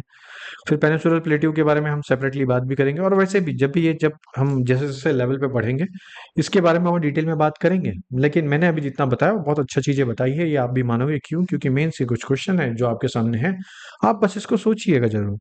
Contrast Himalaya relief with peninsular plateau, है ना। ये सब चीज के बारे में सोचिए थोड़ा अपनी तरफ से। दूसरा क्या है, given account of the northern plain India. तो नॉर्दर्न प्लेन के इंडिया के ऊपर से आपको बहुत अच्छे से बताना भी है। ये देखिए, तीसरा क्वेश्चन क्या है, उत्तरी मैदान में उच्चावच उच्चावच आधारित विभाजन का वर्णन करें। The right note of Indus island group के ऊपर भी बताइए, इंडियन आइलैंड ग्रुप के बारे में भी आपको अच्छे से बात कर लेनी है। तो ये सब चीजें जो कुछ ऐसी चीजें हैं जो आपको आपके कॉन्सेप्ट सोचने में थोड़ा मदद भी करेगी। तो चैप्टर का रिवीजन फ्लो चार्ट है, जो कि पूरा बना है। ब्रांच 1 हिमालय के ऊपर है, नॉर्दर्न प्लेन है, पेनिनसुलर प्लेट्यू है, इंडियन डेजर्ट है, कोस्टल प्लेन है और आइलैंड है। इन चीजों के ऊपर हमने बात की है। प्लीज अगर वीडियो अच्छा लगता है तो लाइक शेयर सब्सक्राइब जरूर कर दीजिएगा, बहुत मेहनत लगती है इसी वीडियो बनाने के लिए। ओके, अब हम चलते हैं इंडिया के ज्योग्राफिकल ड्रेनेज सिस्टम के ऊपर। तो भारत का एक अपवाह तंत्र के ऊपर हम पूरा अच्छे से चलेंगे। ओके दोस्तों, चलिए स्टार्ट करते हैं फिर। चलिए अब स्टार्ट करते हैं हमारे ड्रेनेज सिस्टम के ऊपर। ये हमारा तीसरा चैप्टर रहेगा। यहाँ से हम पूरे रिवर सिस्टम के ऊपर बात करेंगे, बहुत बेसिक और माइन्यूर डिटेल के ऊपर बात करेंगे, जिसमें आपकी एनसीईआरटी का लगभग ये 30 से 40%, 40 क्या 50% खत्म हो गया है। अब क्लाइमेट बचेगा, फिर वनस्पति बचेगी, और फिर पॉपुलेशन बचेगा। बस ये 3 चैप्टर बचेंगे। 3 चैप्टर मैंने खत्म कर दिया पहले लेक्चर में, दूसरे लेक्चर में खत्म हो जाएगा मुश्किल से 2 से ढाई घंटे में, डिटेल में, कॉन्सेप्चुअल क्लैरिटी के साथ, और प्री और मेंस दोनों को कवर करते हुए बनाया भी गया है। ओके, तो तीसरा चैप्टर हम स्टार्ट करते हैं भारत का अपवाह तंत्र के बारे में बात करके, जिसको ड्रेनेज सिस्टम ऑफ इंडिया के ऊपर बात कर लेंगे। ठीक है, बेसिक कॉन्सेप्ट क्या होता है ड्रेनेज का, मतलब क्या समझते हो। एक होता है ड्रेनेज, एक होता है ड्रेनेज बेसिन, और एक होता है वाटर डिवाइड। वाटर डिवाइड होता है यूजुअली माउंटेन के बेस से, ये आपको दिख ही रहा होगा। बेसिन बनता है रिवर के कुछ कुछ ट्रिब्यूटरीज की वजह से, या रिवर के फ्लो होने की वजह से बेसिन क्रिएट होती है, जो कि दोनों रिवर बना सकती है। फिर आपका बनता है ड्रेनेज, ये पूरा आपका ड्रेनेज है। तो यार ये पूरी ड्रेनेज सिस्टम है, और ये वाटर डिवाइड हो रहा है माउंटेन की वजह से। ये आपको समझ में आएगा इतनी बेसिक सी चीज। ठीक है, देखिए यहाँ पे भी यही बताया है, जल का विभाग बताया है। तो जल का जो अपवाह द्रोण, मतलब ड्रोनेज बेसिन क्या होता है, अपवाह द्रोणी देख लीजिएगा। थोड़ा बहुत मैं हिंदी शायद से ऊपर नीचे कर लेता हूँ, मगर आपको समझ में आ जाता होगा। फिर जल विभाजक वाटर डिवाइड कहाँ से, तो दो पा आपको अच्छे से समझ में आएगा। परीक्षा दृष्टिकोण से प्रीलिम्स के फुल फैक्ट, जो प्रीलिम्स फैक्ट क्या है, तो यहाँ पे जल विभाग और अपवाह द्रोणी और शब्दावली पर आधारित अवधारणा आधारित प्रश्न पूछे जाते हैं। ठीक है, तो ये याद रखिएगा वाटर डिवाइड क्या है और ड्रेनेज बेसिन क्या है, जरूर याद रखिएगा। ऐसे क्वेश्चन पूछ के या तो कोई ऑप्शन देके मल्टीपल स्टेटमेंट में कंफ्यूज कर दिया जाता है। ओके, अब चलते हैं क्लासिफिकेशन ऑफ इंडियन रिवर के ऊपर। तो भारत में अपोहा तंत्र का वर्गीकरण किया गया है 2 भागों में। पहला है हिमालयन रिवर, जिसको हम पेरेनियल मतलब 12 वर्षीय रिवर जिसको बोलते हैं, 12 माही रिवर है ये। फिर दूसरी है प्रारदीपी रिवर, जिसको पेनिसुलर रिवर बोलते हैं, साउथ इंडिया की जितनी रिवर हैं, जिसको मौसमी रिवर बोलते हैं, जब बारिश होगी तब इनके अंदर पानी आएगा। तो मुख्य आधार क्या होता है या बेसिक क्लासिफिकेशन क्या है इसके, तो है ज्योग्राफिकल आकृति और उद्गम के आधार पर वर्गीकरण किया गया है इनका। ठीक है, based on the broad relief feature है और sub continent and their origin है। ग्रुप वन में हिमालयन रिवर्स को कौन कौन से रखी गई है, तो यहाँ पे हिमालयन नदी को जो प्रोवाइड की गई है north of the mountain range को प्रोवाइड की गई है। फिर उसके बाद feed by the glacier rainfall है, जो कि पेरेनियल रिवर है, water through out the year यहाँ पे आपको देखने मिल जाएंगे। फिर ग्रुप टू में पेरेंशियल रिवर है, जो कि हमारी ये है प्रायद्वीपीय रिवर, जहाँ पे ये मौसम के हिसाब से सीजन के हिसाब से मिलती है। अब हिमालयन और पेरेंशियल में फर्क क्या है बेसिक, इसके बाद पहली बात तो हिमालयन जो रिवर है वो स्नो और रेन से ज्यादातर इंस्पायर होती है, मगर जो पेनिसुलर जो भी हमारी रिवर है ये ज्यादातर रेनफॉल पे ही डिपेंड है। तो पेरेनियल है ये और ये सीजनल होती है। अब बहुत सालों तक कोई अगर रिवर एक ही जगह से बहती जा रही है और वो इसलिए बह पा रही क्योंकि वो पेरेनियल है, 12 माह है। तो 12 माह होने की वजह से वो नदी एक जगह से बह रही है तो वो डीप जॉर्ज बनाएगी, मतलब ऐसे पहाड़ों के बीच से ही जा रही है तो वो बहुत डीप बना देगी। तो ये देखने मिल जाएगा। और जो पहले से ना बहते हुए थोड़ा ब्रॉड कर दे रही है तो वो हो जाएगा शॉर्ट और शैलो हो जा रही है ना। फीचर क्या है यहाँ पे, गंगा है जो जॉर्ज बनाती है, मेंडर्स बनाती है, डेल्टा बनाती है। मेंडर्स क्या होता है मैं अभी आपको दिखाऊंगा इस मैप के थ्रू पे भी। ऑक्सबो लेक क्या होता है, अब ये ऐसे क्वेश्चन है यूपीएससी के लिए एक टाइम पे बहुत फेवरेट हुआ करते थे, अभी भी है। 90% लोग नहीं जानता है ऑक्सबो लेक क्या होती है, ये क्या होती है। मैं आज एक एक डाउट के ऊपर आपके ऊपर काम भी करूंगा और आपको बताऊंगा भी। ओके, तो आगे चलते हैं, हम हिमालयन रिवर के ओवरव्यू के ऊपर चलते हैं। तो हिमालयन नदी तंत्र का एक परिचय के ऊपर हम बात कर लेते हैं। पहली चीज है कि ये मेजर सिस्टम किसका है, इंदस, गंगा और ब्रह्मपुत्र। तो इसका एक मेजर है, ये तीन मेजर रिवर, छोटी छोटी और भी रिवर हुआ करती है मगर ये तीन मेजर रिवर के ऊपर से हम बात करेंगे, क्योंकि ज्यादातर जो छोटी छोटी रिवर भी है वो जाके इसी में मिल जाती है, विलय हो जाती है। तो इरोजनल एक्टिविटी है यहाँ पे होती है, तो इंटेंसिव इरोजन होता है, क्यों, बिकॉज ऑफ द रिवर की फ्लो की वजह से। Huge loads of silt, silt आपको मैंने जैसे बताया था एक केमिकल वेदरिंग के सिस्टम के थ्रू पे, मैकेनिकल वेदरिंग के थ्रू पे ये होता है, जिससे कोई बड़ा पत्थर है, उस बड़े पत्थर पे बार बार रिवर आके मार रही वो छोटे छोटे पत्थर में बदलेगा, फिर मार रही फिर कंकड़ में बदलेगा, फिर मार रही फिर वो मिट्टी में चले जाएगा। इस तरीके से पूरा हुआ है। और इसी तरीके से हमने अभी इसके पहले वाले चैप्टर में हमने भाबर, तराई, भांगर और खादर को अच्छे से समझा भी था। फिर डिपोजिशन फीचर है यहाँ पे कौन कौन सी है, पहली बात है ऑक्सबो लेक होती है, फिर मियंडर्स होती है और फिर फ्लड प्लेन होती है। अब ये रिवर बह रही है, ये अपर कोर्स से मिडिल कोर्स में जैसे ही आती है यहाँ पे मियंडर बनाती है। तो मियंडर क्या हो जाता है, ये देखिए ये ऐसे भी जा सकती है ना, मगर ऐसे क्यों नहीं गई, बिकॉज कि यहाँ पे कोई माउंटेन होगा, कोई बड़ी चट्टान होगी तो उसको काटने में टाइम गया, तो इसने अपना रास्ता चेंज करके फिर ले ली रास्ता, जो हमारी पढ़ाई में भी होना चाहिए कि अगर यहाँ सीधा रास्ता नहीं दिख रहा है तो थोड़ा सा घूम के चल लो यार, अच्छा है। ये जो घुमाव दिख रहा है आपको, ये हो जाता है आपका मियंडर। अब ये घूमते घूमते हो सकता है ये पत्थर एक नहीं, दो नहीं, चार नहीं, 200 300 400 साल के बाद ये तो टूट तो गया ही। अब यहाँ से रास्ता बन गया, अब इसको यहाँ से जाने की जरूरत नहीं पड़ी, तो यहाँ पे एक लेक क्रिएट हो गया जिसको बोल दिया हमने ऑक्सबो लेक। बस ध्यान से समझ गए। अब यही रिवर जैसे कोने में पहुंच रही है, अब यहाँ पे आते थे या तो कहीं पानी यूटिलाइज हो जा रहा है या कहीं पे पानी कम पड़ जा रहा है, लास्ट तक आते थे, तो ये अपनी स्ट्रीम चेंज कर दे रही है। और यहाँ पे बनेगा डेल्टा, जो कि सुंदरबन एक डेल्टा है, कृष्णा डेल्टा है, ऐसे डेल्टा बनते हैं जहाँ पे एस्चुरीज मिलती है। ओके, तो सिंधु नदी तंत्र के बारे में देखते हैं, इंडस रिवर के बारे में अच्छे से समझते हैं। तो इंडस रिवर कहाँ से निकलती है, तिब्बत से निकल रही है। तिब्बत में कहाँ से, मानसरोवर से, झील के पास से ये निकल रही है ये। तो अब यहाँ से जैसे वो निकलती है तो इसके कुछ लेफ्ट बैंक और राइट बैंक ट्रिब्यूटरीज भी बनती है। तो राइट बैंक कौन सी बने, जास्का है, नुब्रा है, शियोक है, फिर गिलगित बल्टिस्तान में होती है, फिर जैसे यहाँ से जाती है और जाते मन फिर अरेबियन सी में जाके गिर जाती है। तो जो लेफ्ट बैंक ट्रिब्यूटरीज है वो है हमारी सतलज है, ब्यास है, रावी है, चेनाब है और झेलम है। तो पन मतलब हमारी 5 रिवर है, जाब है वहां की लैंड है, तो 5 रिवर के बीच में रहने वाला land Punjab. River of join near Mithankot के तो पे ये सब जगह पे जॉइन होके मिल जाती है। समझ गए इतनी चीजें, ऊपर से आपको ओवरव्यू दे गया। अब ओरिजिन जैसे कि मैं बताया लेक मानसरोवर से हुई है इंडस रिवर का। कोर्स यहाँ पे क्या, लद्दाख इंडिया में होते हुए पूरा जाती है, फिर बलूचिस्तान गिलगिस्तान में जाती है और फिर अरेबियन सी में ड्रेन हो जाती है। ट्रिब्यूटरीज यहाँ पे कश्मीर में जो कि है जास्कर है, नुब्रा है, शियोक है हांजा है, हांजा में आके ज्वाइन हो जाती है। पंजाब में वही सतलज, ब्यास, रावी, चेनाब, झेलम। अब ये दोनों के बीच में दोआब क्रिएट होते हैं, दो रिवर के बीच की जमीन दोआब। अब वो जो क्रिएट होती है इसके बारे में हम बताएंगे भी, और इसी के साथ में आपको पता भी होना चाहिए कि दोआब सबसे पहला टैक्स किसने इंट्रोड्यूस किया था। जिसने भी पहली एक से दो बार हिस्ट्री पढ़ी है तो प्लीज मुझे बताइएगा जरूर। तो इंडस वाटर ट्रीटी हुई थी 1960 में, और इसकी मीडिएटर बना था वर्ल्ड बैंक। तो 1960 में ट्रीटी साइन हुई जिसमें बोला गया as per the regulation India can use 20% of total water. तो इंडिया इसका 20% रिवर यूज कर सकता है। अब इंडिया के हिस्से में कौन सी रिवर आई और पाकिस्तान के हिस्से में कौन सी रिवर आई जिसका वो वाटर यूज कर सकता है, ये मुझे जरूर बताइएगा। या तो आप भी जाके सर्च करिएगा, हर चीजें सुन के मत खत्म करिए, कुछ तो अपनी तरफ से भी मेहनत करिए।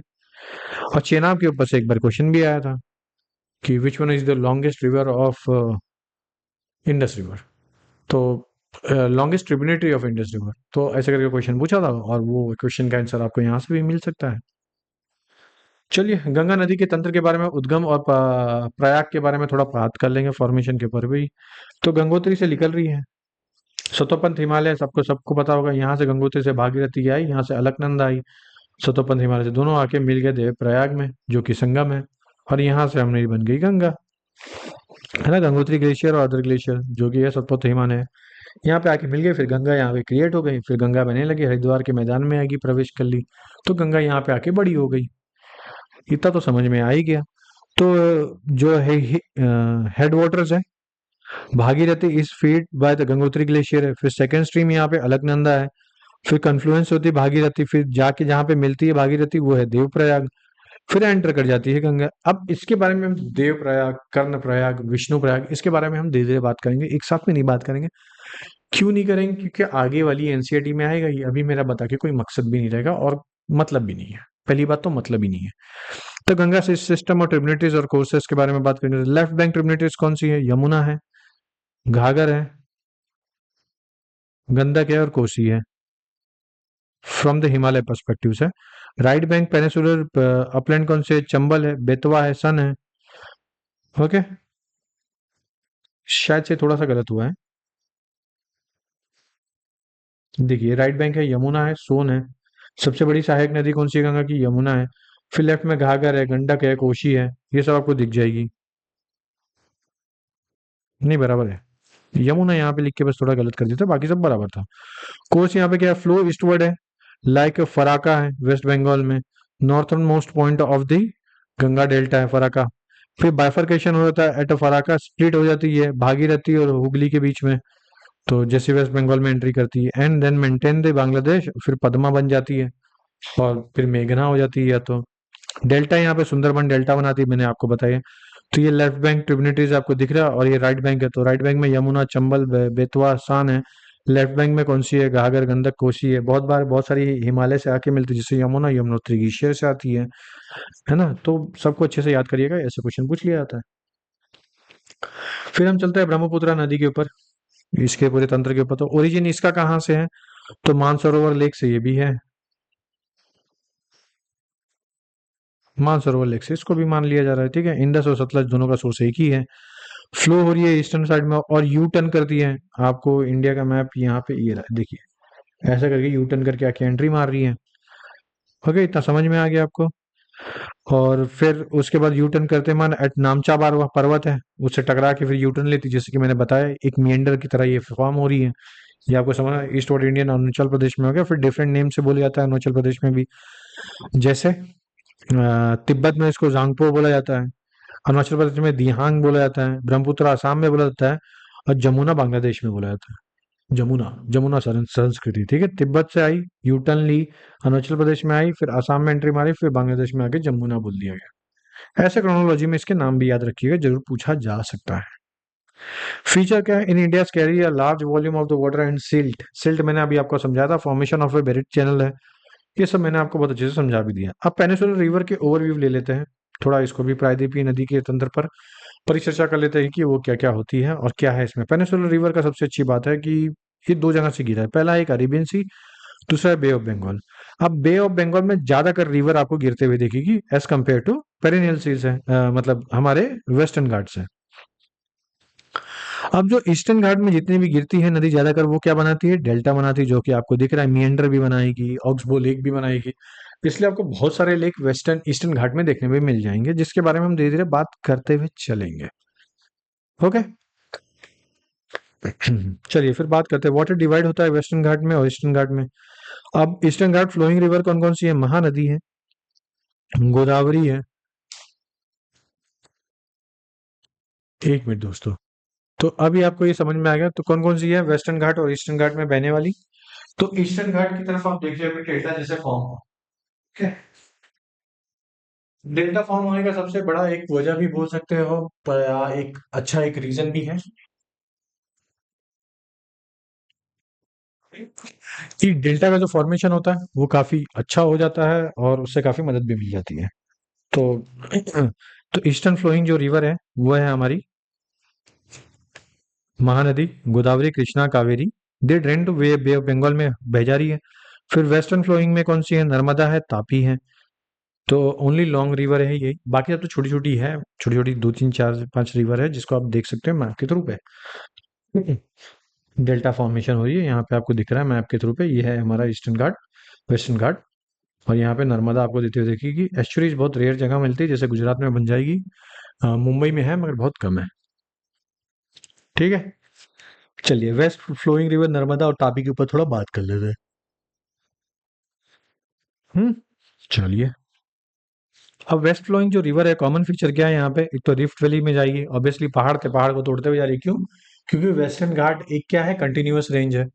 तो अब जब यहाँ से कोई रिवर जा रही है तो तोड़ते हुए जा रही है। तो ये जब जाएगी, जब लास्ट में मिलेगी डेल्टा में, तो एस्चुरीज तो ये भी बनाएगी, क्योंकि जा तो ये भी रही है वहीं पे।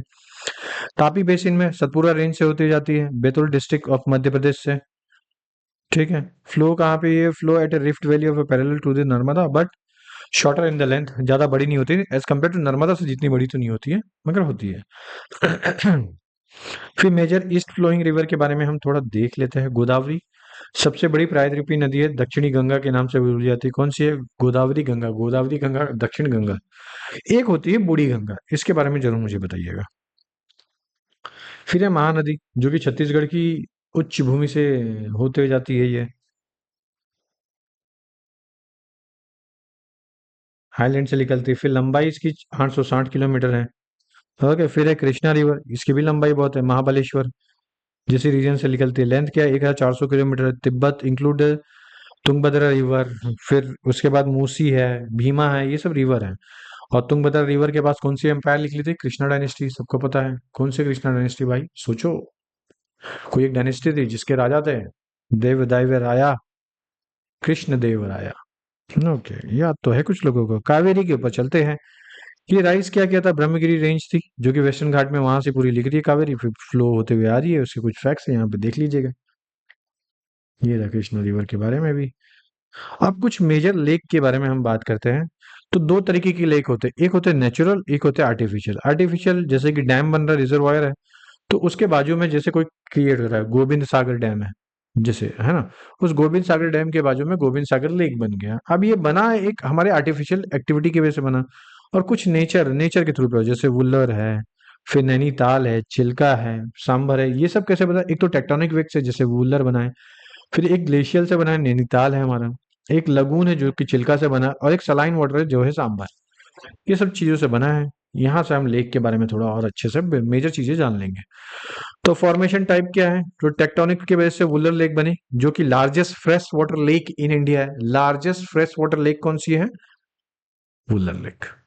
फिर ग्लेशियर से जो मोस्ट फ्रेश वाटर लेक जो बनी है हिमालय रीजन में, वो है डल है, भीमताल है और नैनीताल है।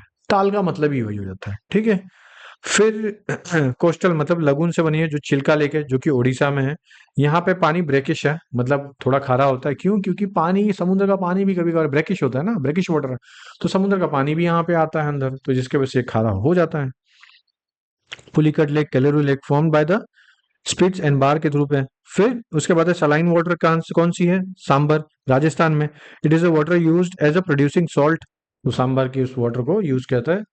अब वहां पे क्यों है, क्योंकि वेस्टर्न घाट में जाते जाते पूरी जितनी भी विंड होती है, बारिश हो नहीं पाती है, सेम चीज है, इवेपोरेट हो जाता है। अच्छा पानी जो डेंसर वाटर होगा वो ऑब्वियसली नीचे होगा, तो वो खारा पानी होता है जो ज्यादा डेंजर होता है। ओके, तो आर्टिफिशियल लेक गुरु गोविंद सागर है, फिर भाखड़ा नंगल प्रोजेक्ट के रूप में भाखड़ा नंगल जो लेक बन रहा था वो सब चीजें हो जाएगी। ओके, तो आपको लेक के बारे में बहुत अच्छे से समझ में भी आ गया, मैंने समझा भी दिया। अब यहाँ पे मैं कुछ इकोनॉमिक पॉल्यूशन इकोनॉमी और पॉल्यूशन और कंजर्वेशन के बारे में बात करेंगे। रोल ऑन इकोनॉमी, तो बेसिकली ट्रांसपोर्ट, इरिगेशन, नेविगेशन और इसी तरह हाइड्रो पावर जनरेशन, ये सब चीजों में रिवर यूजुअली हेल्प करती भी है। फिर रिवर पॉल्यूशन में ग्रोइंग डोमेस्टिक, म्युनिसिपल, इंडस्ट्रियल और एग्रीकल्चर डिमांड को फुलफिल करती है। इसी की वजह से पॉल्यूशन भी बहुत फैला है। तो इसी को सेफ रखने के लिए एक तो गंगा एक्शन प्लान आया था जो कि 1995 में आया, फिर नेशनल रिवर कंजर्वेशन प्लान आया जो कि ये भी 1995 में आया। इसके थ्रू पे रिवर के आजू बाजू जो फैक्ट्री है उनके ऊपर कंट्रोल करने की कोशिश की गई थी, और उसी के ऊपर कंट्रोल करने के ऊपर से ये दोनों चीजें बनाई गई थी।